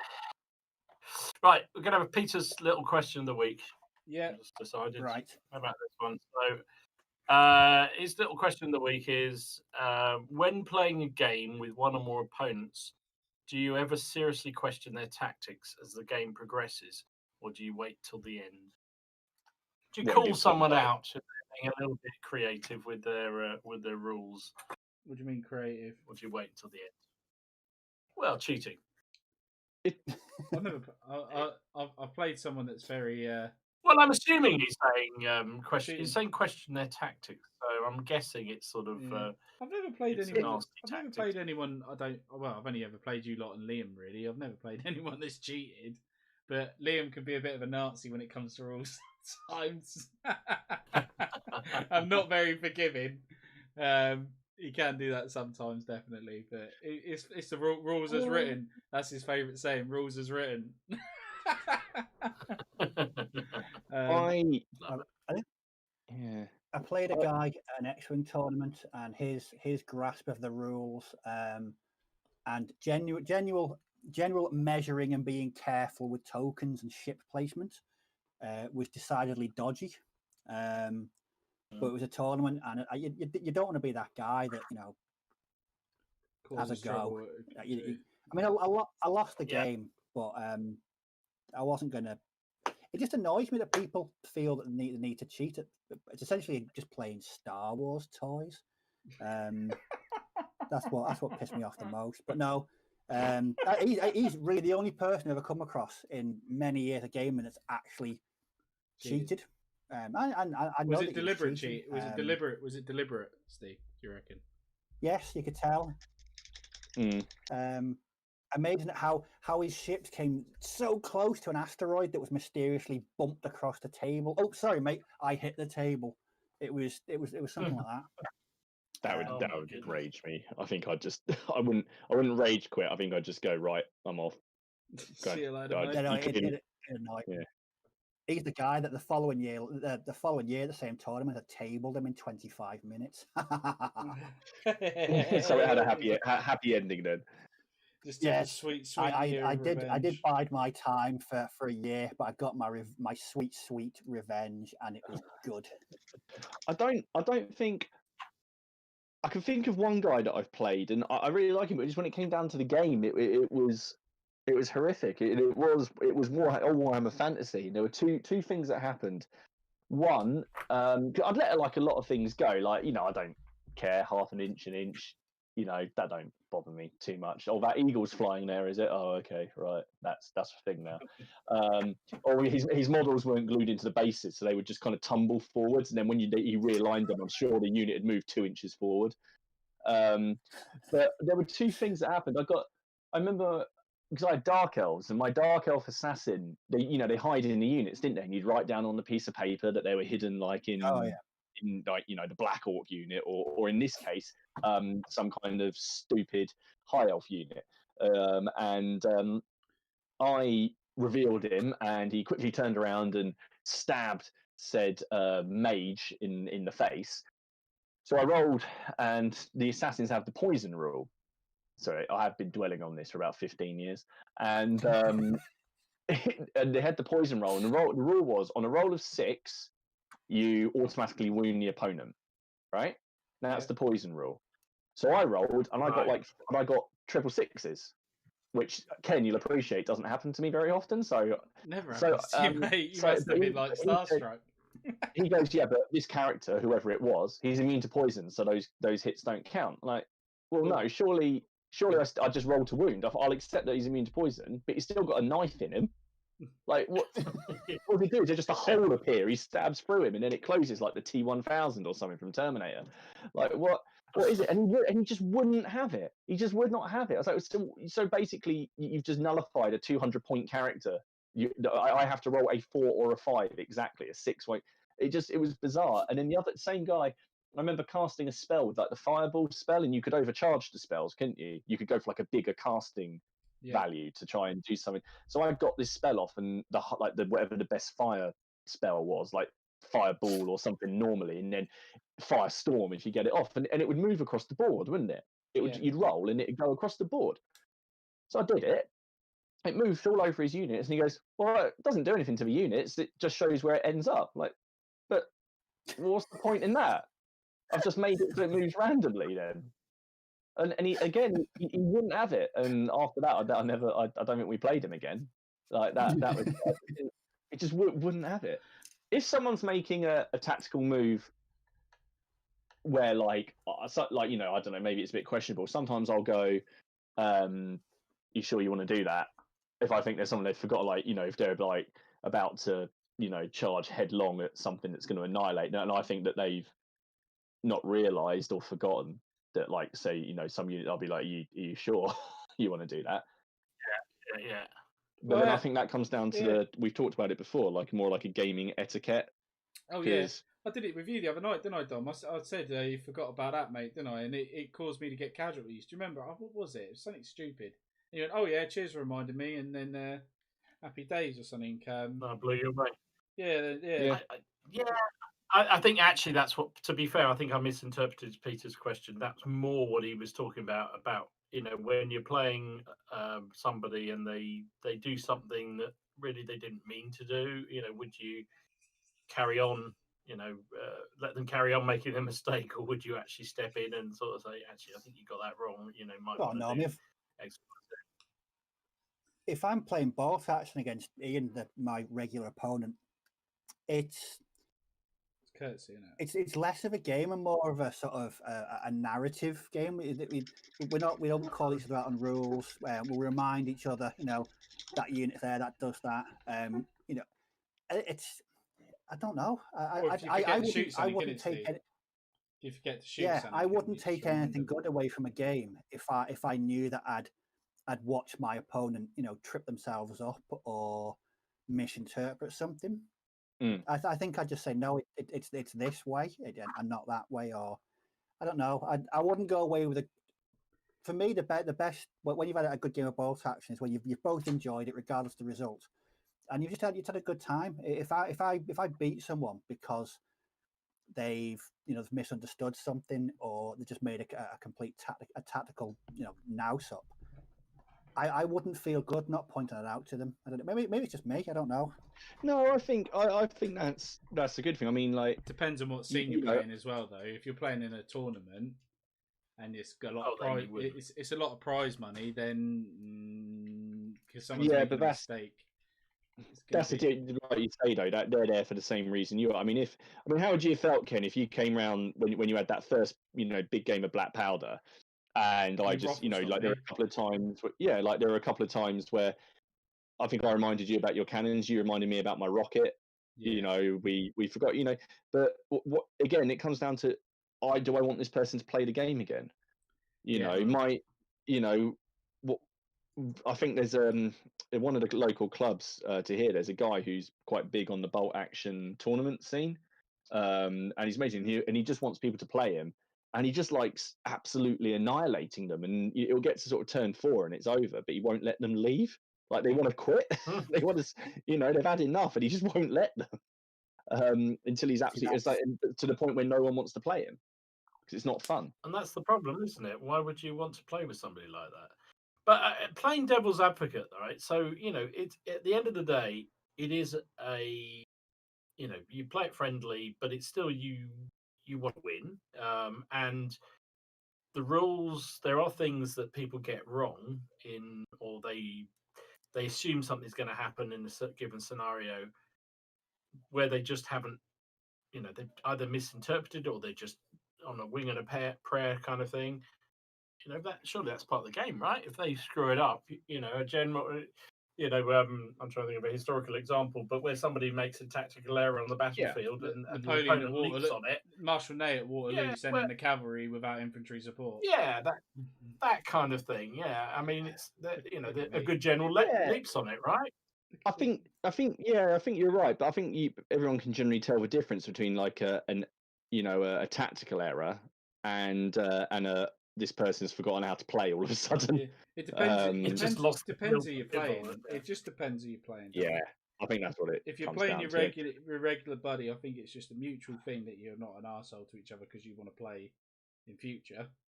But if I don't know, if you field a battalion of riflemen, you might see a different version. No more Mr. Nice, Martin. Oh yeah, no, but that's I get the special dice then, the ones that seem a bit heavier on one side. Phil from Wargamers Anonymous has just said in ours group it's pretty relaxed, and then sometimes they call big boy rules. Yeah, big boy rules. Big boy rules, I love it. What's that? Yeah. Well, it's difficult, isn't it? I mean, it's where do you draw the line, right? And where we all want to have a damn good game, and most of us probably, and if we're lucky, you get one game a week. Probably not even that. Some people, and so you want to have a good one. So, but I guess it's what you get out of a game. Some people it is ultra competitive. They want to. Yeah. All they care about is win. It doesn't matter what else. And I'm just happy if both people have a good time. That's it. If you both have a good time, it doesn't matter who wins, does it? It's more about like when we played, didn't it, mine? It's more about the theatrical side of it, of like the Italians coming back and rallying and holding the whole thing together for the French when you wouldn't expect them to normally. Not saying the Italians run away very often, but we won't. See that's why I love playing Blood Bowl. It's impossible to have a bad game of Blood Bowl because it is such a funny game to play. Yeah. It's just unpredictable. It's over the top. It's completely, outside of any kind of, serious game. Yeah. I absolutely love playing it because you generally walk away from a game of Blood Bowl thinking that was a lot of fun. I really enjoyed that. Yeah.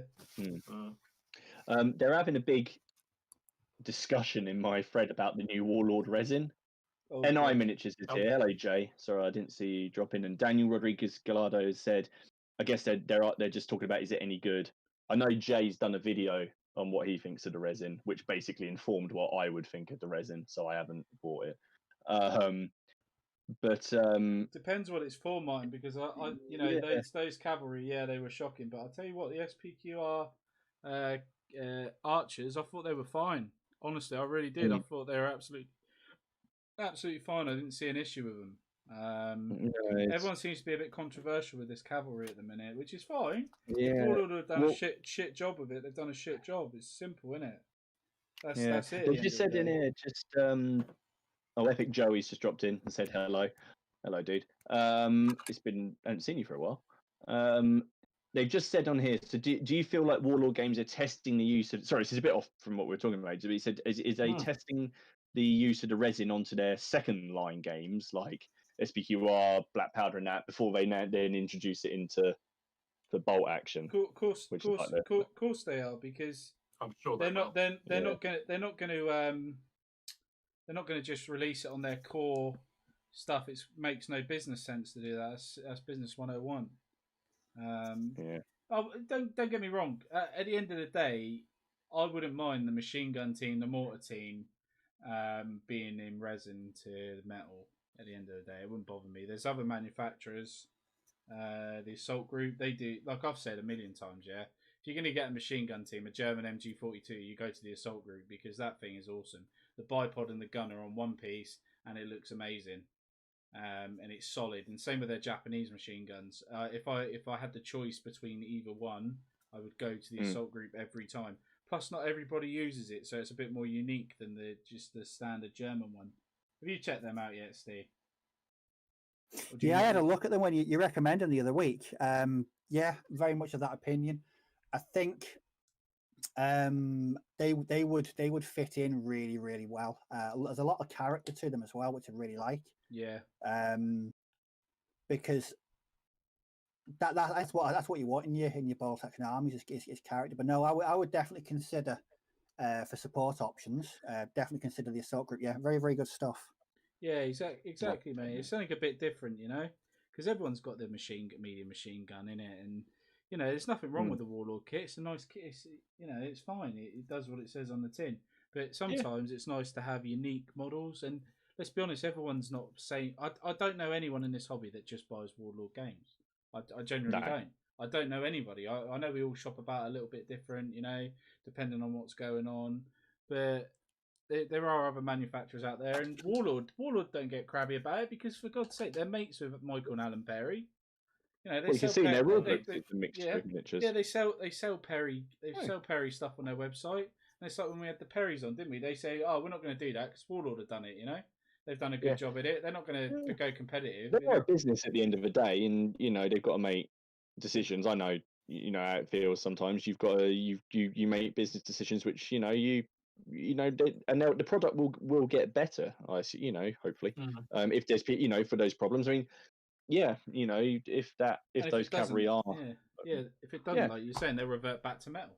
Simple. If the product doesn't get better and it holds negative views and people, but the thing is, instead of people, if you're generally unhappy about it, just send a message to Warlord through their Facebook group. Just say, "Oh, I saw your cavalry. I was a little bit disappointed with it.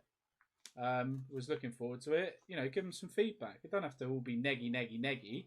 Just say I just thought a little bit disappointed about it, and then you never know. If 40 or 50 people message them, they might think, "Oh, hang on a minute, let's have another look at those cavalry," and then take another look at it and go, "Oh, actually, the mold's not the greatest on that. It could have been a little bit better." You say that though, Ken. So many people complained about those Victory at Sea hovercraft ships, but they still did them. Because sold out. Because people complained about them, but at the same time, I had loads of. I thought I was like on the camp of everyone hates them, but I had loads of people telling me, like in the World War II naval group I'm in, they actually quite like it. Because it reminds them of model making. Yeah. So you've got people that like it and people that don't. But if it's down to a general, that wasn't a quality of the actual model, was it, per se? The model itself was good. That was a design choice. It was just a design choice. It was a design, If it's down to like a quality sort of thing, then that's a bit different. If like the resin ship was floppy or something like that, it was bent the wrong way. Do you know what I mean? But yeah, if you think it's a bit shocking, it's actually genuinely put you off buying it, why don't you message them? It's not going to be any. I don't think it'd be any harm. I think they probably appreciate the feedback. To be honest. Yeah, I still like Warlord. I mean, to be fair, I play their games. They're they're and a black powder gets quite because I won't go into it too much, but I think among the Napoleonic community, it gets a bit of a hard time sometimes because some people think it's too simplistic, but I love it. It's exactly what I need. Yeah, I was very sad though when I got this box through because they've got a sticker on them now. I'll show you. I don't know if you guys can see said sticker. Can you see that? Yeah, lead free. Lead free. It's not right. I want to take that sticker off. So there is no lead in there, but yeah, no, I love Warlord games. They're brilliant. I'll tell you what, they're not. Me and Games Workshop nowadays don't get on at all. I've gone off that sore subject. Old Games Workshop, happy days. New Games Workshop, great for getting people in the hobby. Rip off in price, in my opinion, but that's my opinion. That's why I'll never, ever be affiliated with Games Workshop. He's on again. He's on his hobby horse again. He's on his hobby horse again. I just think it's wrong now. They try and rip people off, Dom. I just think it's wrong. Because you know that models don't cost that much. And it's just wrong, especially when they pressure. It seems to be GW are pressured towards kids as well. It's it just seems wrong to me. It just generally just seems wrong. If you're feeling very sorry, go on. I was going to say, if you're feeling very sort of bloody minded or you want to be enraged, and it's entirely up to you. There's a video on YouTube of a guy who worked there. It's a manager, and he basically spends an hour spilling the beans on all the like the corporate side of it.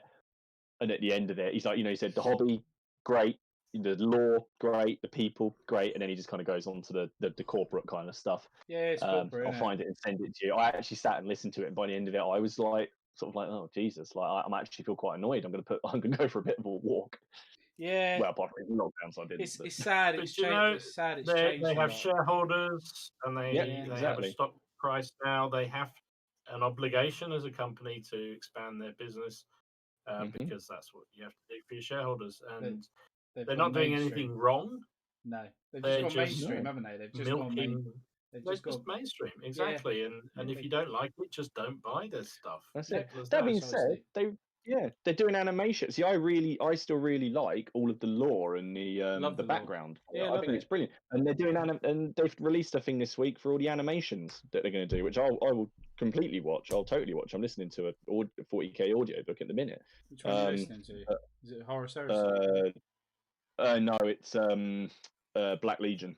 Oh, Black Legion. Oh, okay. I'm up to date with all the Horus Heresy stuff. So. Yeah, I'm in the middle of the last one. I'm the same. I still like the lore, and I still read the books, but I won't give them any money. Nah, I'll give second-hand market. No, I'll give the second-hand market some money for like the old school kit. Steve, we'll have to have a game of Epic, mate, one day. Me and you, I've got 2 armies. Yeah. We'll have to have a game, mate, second edition. We'll have to have a game. I've got all the terrain and everything. I built a load of terrain for it. You know, when we come up Nottingham, we would have to have a game, mate, because it would be good. I love that. I love that game. Yeah, it's a good game. It's a really good game. Yeah. No, it is. I'm sorry, I've just seen Miller in my chat. I thought I forgot that myself because he did a video because he's trying to build the fellowship. You know that base that the fellowship goes on. Oh yeah. He's building it up for a present for his wife. I'm assuming his wife doesn't watch this, so she's not. I'd be very surprised.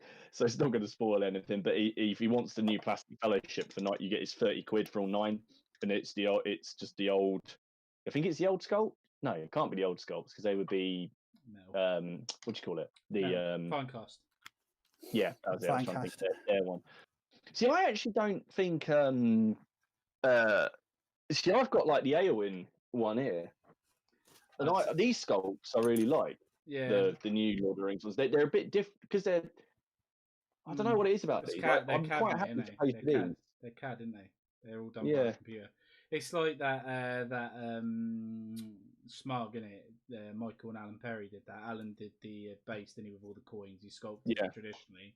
And then Michael did the actual dragon. So he did Smug, and it's CAD, isn't it? So it's a mixture. And it was really weird, actually. I found that really weird to say that was one of his favourite models. That is to do. I was really interested by that. That was really cool. But yeah, I don't know, guys. I don't know.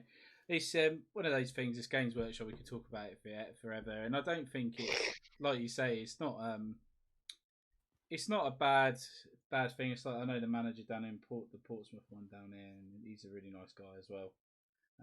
And you know, they're really nice people in there, and they really are helpful for getting people into the hobby. I just don't feel the corporate way I can support that anymore, which is fair enough.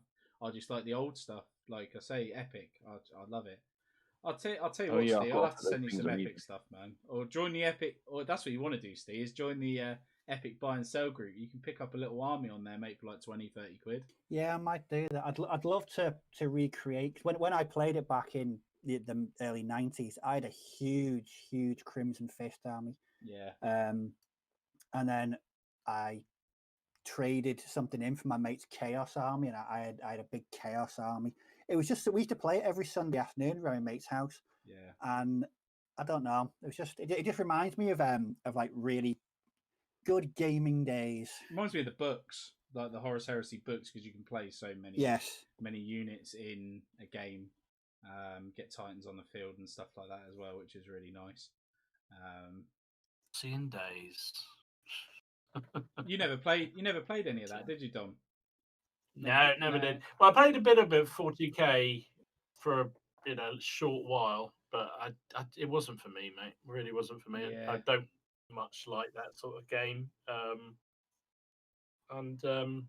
Yeah, no, doesn't do it for me. No, never has done. Maybe next I week. still think the original. Yeah, go on. The original 40k Rogue Trader, that was a game and a half. I did enjoy playing that. I'll send you a link after this. You might have seen it, Steve, but there's you ever watch Snipe and Wib? You ever heard of that? Oh yes. Yeah, they did a couple of Rogue Traders, 21 things that are really funky about Rogue Trader. They've done 2 parts, and it's about. I think I've seen it. Yeah, it's about 40 minutes of it. It's pretty good. I think I've seen it. Yeah, you can still get that rule book from Warhammer World. They actually have it in there. You can actually buy it. The Rogue Trader rule book. It's quite cool. But yeah, you'll have to. I forgot my copy. Oh, you still got yours? The illustration. The illustrations in the original 40k book are absolutely. It's like taking a huff on toilet duck and then reading a sci-fi book. That's what the original 40k book for me is like. Oh Jesus! Don't do toilet duck, kids. It's bad. Jesus. Kaiser's just dropped in, modelling for Yeah, advantage. he's on my chat feed. Yeah. Just popping in, hit the like button on the video. Cheers, mate. Thank you very much. But yeah, no, I think what we could do next week, because it's been a while. We did it back in like episode 4. We spoke about nostalgia, didn't we? Maybe next week we could actually do a proper episode, because there's all 4 of us this time. It was only me and you last time, Dom, wasn't it? Maybe we could do a nostalgia episode next week. What does everyone think? Double the nostalgia. Yeah, what does everyone think in the chat? If we did a nostalgia episode, let us know. So Kaiser is asking me in the chat. So what happened to the Mantic Orcs that I was painting back in the box with the? Is it back in the box with the other half finished projects? Well, actually, Ken, would you like to deal with this one? You've done it, yeah? Yeah, it's because I've done loads of them. I'm just waiting for my opponent to paint up more of his blinking Oathguard army so we can have another game of it. Well, technically we can now, because I forgot. Well, I've got the humans, haven't I? So we can actually have another game. I've got another 60 guys, so definitely we can have another. You heard it there, Kaiser. We were both doing Oathmark armies, and mine was a core of orcs. I painted everything that Ken sent me. It's all ready to go, and I also painted. I've also got a load more actually, which I haven't got round to painting because we weren't going to play any games of it for a while. So at some point we will have another game of it. I probably have a few dwarves now as well. Yeah, I'm thinking maybe like it is another subject. Is do you plan your hobby year out at the start of the year what you want to achieve? So like, could you say for the first 3 months what you want to achieve in that, and then maybe 6 months? So like this, Dom, realistically, Oathmark for me, I would say realistically we're probably looking at for us to have a proper game of it maybe next year. So like, I don't know, around January sort of time, maybe February, because at the minute I've got these I'm doing 6 mil, and then I'm doing bolt action. And then by that time, you might come around and think, oh, happy days, I fancy a bit of fantasy again. Do you know what I mean? Just planning it out a little bit. Or are you one of those sort of people that spur of the moment? I don't plan. I'm a spur of the moment kind of person. It's usually driven by what my mates are playing at the time, and if there's a new rule set that I fancy the look of, then I'll do that. But I don't plan my life, let alone my hobby. I was about to say this is spoken by a man who clearly doesn't have children. No, exactly right.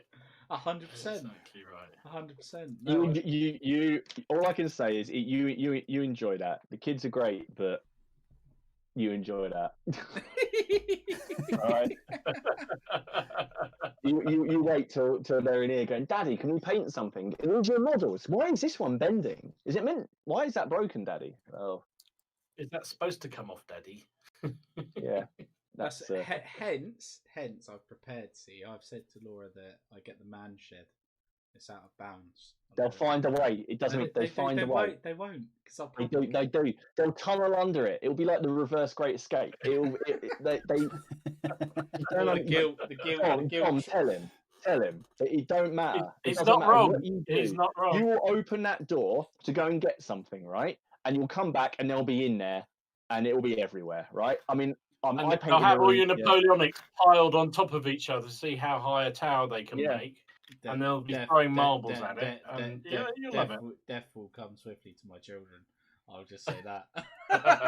No, I remember the guy who I play against really regularly. His It'll make me he had a whole orc army, Warhammer orc army, and he painted it amazingly. You know, like the big metal dragons, back the massive wyverns, all that kind of stuff. And he had them in like a display case in his room, and it was just pretty large cabinet, and his son opened the cabinet door and then was swinging on the door like this. And then the whole thing went over like that. And my mate said he just stood there in the ruins of his hobby. This was quite after not long after he'd been in the hobby. He said he sat there, and I think he did have like a single tear roll down his face as he looked down at all the shattered metal. I'd have more than a single tear. That child would be going to bed with no tea. Yes. We can do a public service announcement here, because Kaiser's just said his son broke several of his bolt action vehicles. He was frustrated the wheels didn't turn, no matter how hard he tried that. The way to avoid that is to base your vehicles. No, the way to avoid that. No. I've got the perfect way to avoid that. Don't have any kids. There you go. There is that as well. That is the extreme version. Yeah, that's the ultimate way. Just base your vehicles, because Ken loves based vehicles, so it's all good. That only took 1 hour and 53 minutes today. That was quite. Yeah. We have to get that in at one point during the webcast, don't we? Yeah. At one point, there has to be some reference to that. I know I'm going to end up having children. Don't get me wrong; it's going to happen. But oh my god, I'm going to be so sad. You don't have any choice, mate. Yeah, you won't have a choice. Yeah. Epic Joey said he's going to put a lock on his train room door the moment he becomes a father. It won't matter. It won't matter. Honestly, it doesn't matter. It won't matter. They find a way. They just do. I just love it how this comes from you, Mine. You're like, yep, it's going to happen. I've met your daughter as well, and she is cracking. She is hilarious. I love her. It doesn't matter. I just think this whole, you just got to accept it. It will happen at some point. Do your best to avoid it, and you might go 1, 2, 3 years, and then there'll be this one day where you're a bit hungover, you're a bit tired or something. That'll be the day. And it'll also be like you'll have had a crap day at work as well. It'll just be the final nail in the coffin. Yeah, the final nail. I remember years ago, because I collect Star Wars Lego. I've got I've got a huge Millennium Falcon in my living room. I've actually got an original Millennium Falcon in my living room as well. That's a different story. I was in Toys R Us one night, and my girlfriend asked, how did my trip to Toys R Us go? I went, it was brilliant, but the place was full of kids, and they ruined my visit to Toys R Us.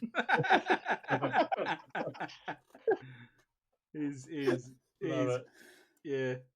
It's true though, Steve. It is true. Just want to be a small child again. Oh my. Yeah. I was like, that's why we're wargamers. Well, that's why men generally just want to be small children, but particularly wargamers, I think. Yeah. It's not good when you try. Black Knight says, Battle Knight says. That's always a cracker. No, definitely not. Go on, sorry, mate. I'm sorry to you again. Battle Knight said he had a kid who ran into one of his cabinets back in the day at his store. It was like an explosion of shatterproof glass, like a frigging bomb went off. I wouldn't have done. I would have looked at it like, hello, there's a nice paycheck coming there, because hello, Daddy, you're paying for all that. Sold as seen, my friend. Sold as seen. These days, you'd probably get charged for it, wouldn't you? You'd probably get some kind of health and safety thing on you. Oh. Yeah, that's it. Miller has said he gave his boy a load of his old models that had bits broken or unpainted, and he thought, there you go, you can't do any more damage with them. He didn't know a model could get any more broken. It still made him wait watching him pick them up. Nick Games has said he was on the bus home from work. Little small kid looks at him and then starts crying, absolutely crazy. His mother turns around, checked, and got angry and upset, saying, "What did I do?" He watched the Plastic Crack podcast. That's what he did. There we go. Dear. Jeez. Horrible things, kids. Yeah. Right. Putting around your collection anyway. Oh, don't make me feel sick, please. Seriously, don't. It just makes me cringe. Seriously, it makes me cringe. It really does. It just thinking about children breaking my models. Oh no. I was just thinking about something else. In Oathmark, you can use whatever you like, can't you? That was so random. Yeah. Well, no, just thought. No, yeah, just thought. It is dumb. Can you not just take in some of your old guard in your human army and just have them marching that like the French invading his little orky territory? You can't have any gunpowder. No. But you could use your War of the Roses. Something else. Oh, mate, I could use my 100 Years War stuff as well. Of course you could, mate. Is that your massive 100 Years War? Is that your fully complete 100 Years War army? Excuse me, it says an English army in the box, and I've finished it. So technically, what about the cavalry? What about that cavalry? Fuck off, mate.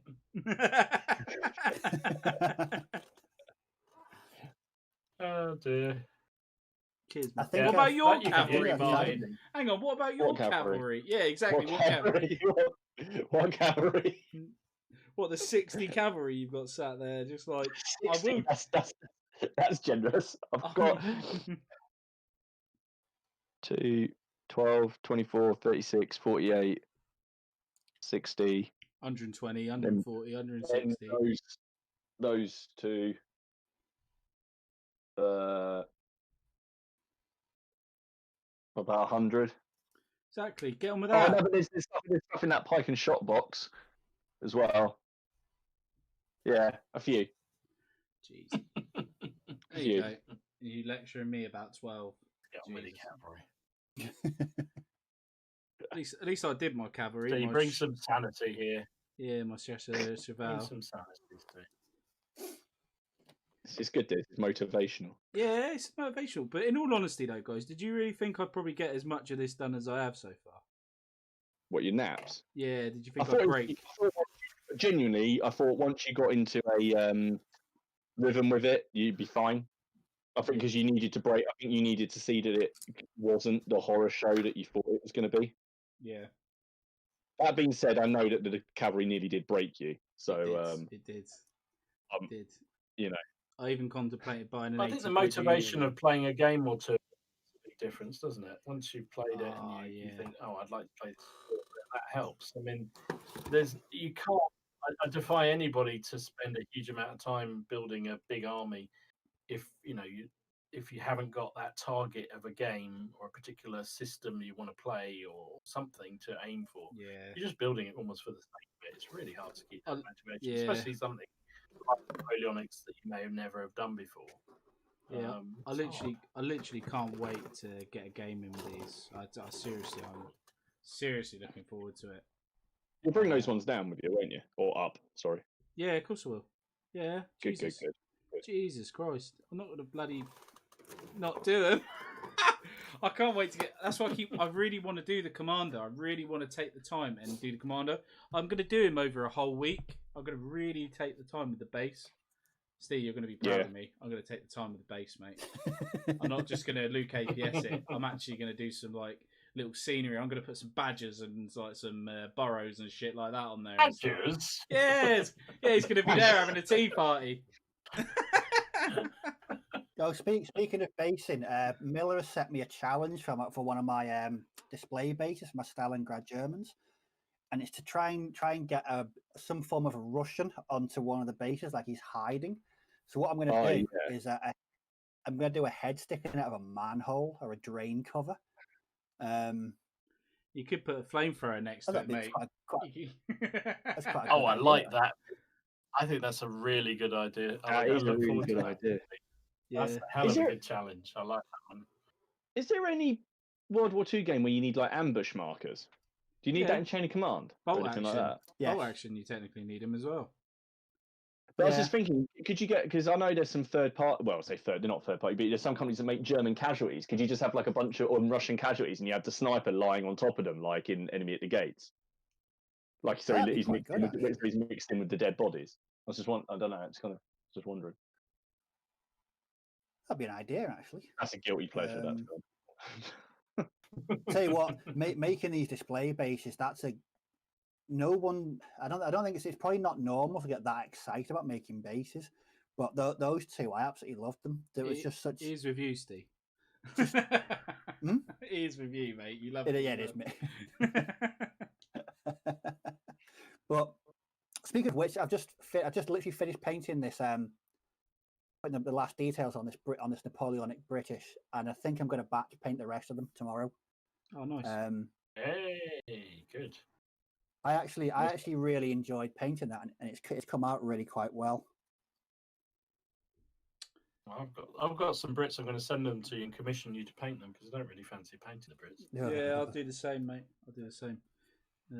That'd be handy if you could do that. Feel free to send me your French and I'll do those. I'm still working on my Perry's French. I've still got 6 more of them to do. You can do it. You can do it. You can do it. Mate. It'll be fine. It'll be fine. But no, guys, it's getting towards that time. Near enough. We're about to end in a sec. But just Oh, crikey. yes, it's that time. It's that time of the time again. But no, it's been a good session tonight. I think. Yeah, it's been nice. But like I say, next week's going to be all about nostalgia. I think. I think we'll do that. Oh my goodness, Nostalgia. Nostalgia. What is it? Do we get nostalgic or just talking about old games? Yeah, just talking about old systems. It's just the 4 of us old gits are looking up into the distance, going, "Oh, I remember it well." Yeah. Okay. That'll be one to watch, folks. Tune in for that one. Yeah. Oh my god. Yeah. So, has anyone got anything they want to dramatically say before we finish? Only that Leslie sent a cracking question in, which I forwarded to you guys, but I don't think you saw it in time. But we'll do it next week, and it will take a bit of thinking about. But it's probably you have to be in good humour for it because it's a bit grisly and sad. So Grisly and sad. Well, that sounds like if you do it on the nostalgia thing. No, it'll just be sad and nostalgic. Actually, it's ideal for the nostalgia thing. Actually, thinking about it. Am I gonna? Yeah. Is this going to be a whiskey one? Am I going to need something? Oh God, yeah, we'll get the whiskey on the go. I'll get the whiskey out. I'm going to rock up with Scotch and a couple of Leonard Cohen albums. How about your pipe? Get your pipe going. Yeah. I can see you with a pipe, Steve. I don't know why. Yeah. A pipe. But Yeah. he's like, what? I've never seen. No. I can honestly say I don't think. I like the smell of a pipe, but the thought of smoking one, no. Me and my scented candle instead. I'll tell you what, I've started doing that, and I've put in a scented candle to diffuse the room, so it's a nice thing. But yeah, guys, it's crazy. It's crazy. What's she doing to me? Right then, so thank you very much for watching, and we'll see you again very soon. And bye for now, guys. We'll see you again next week. Bye. Bye. Bye for now. The off button. Come on, end. Oh dear. Still waiting.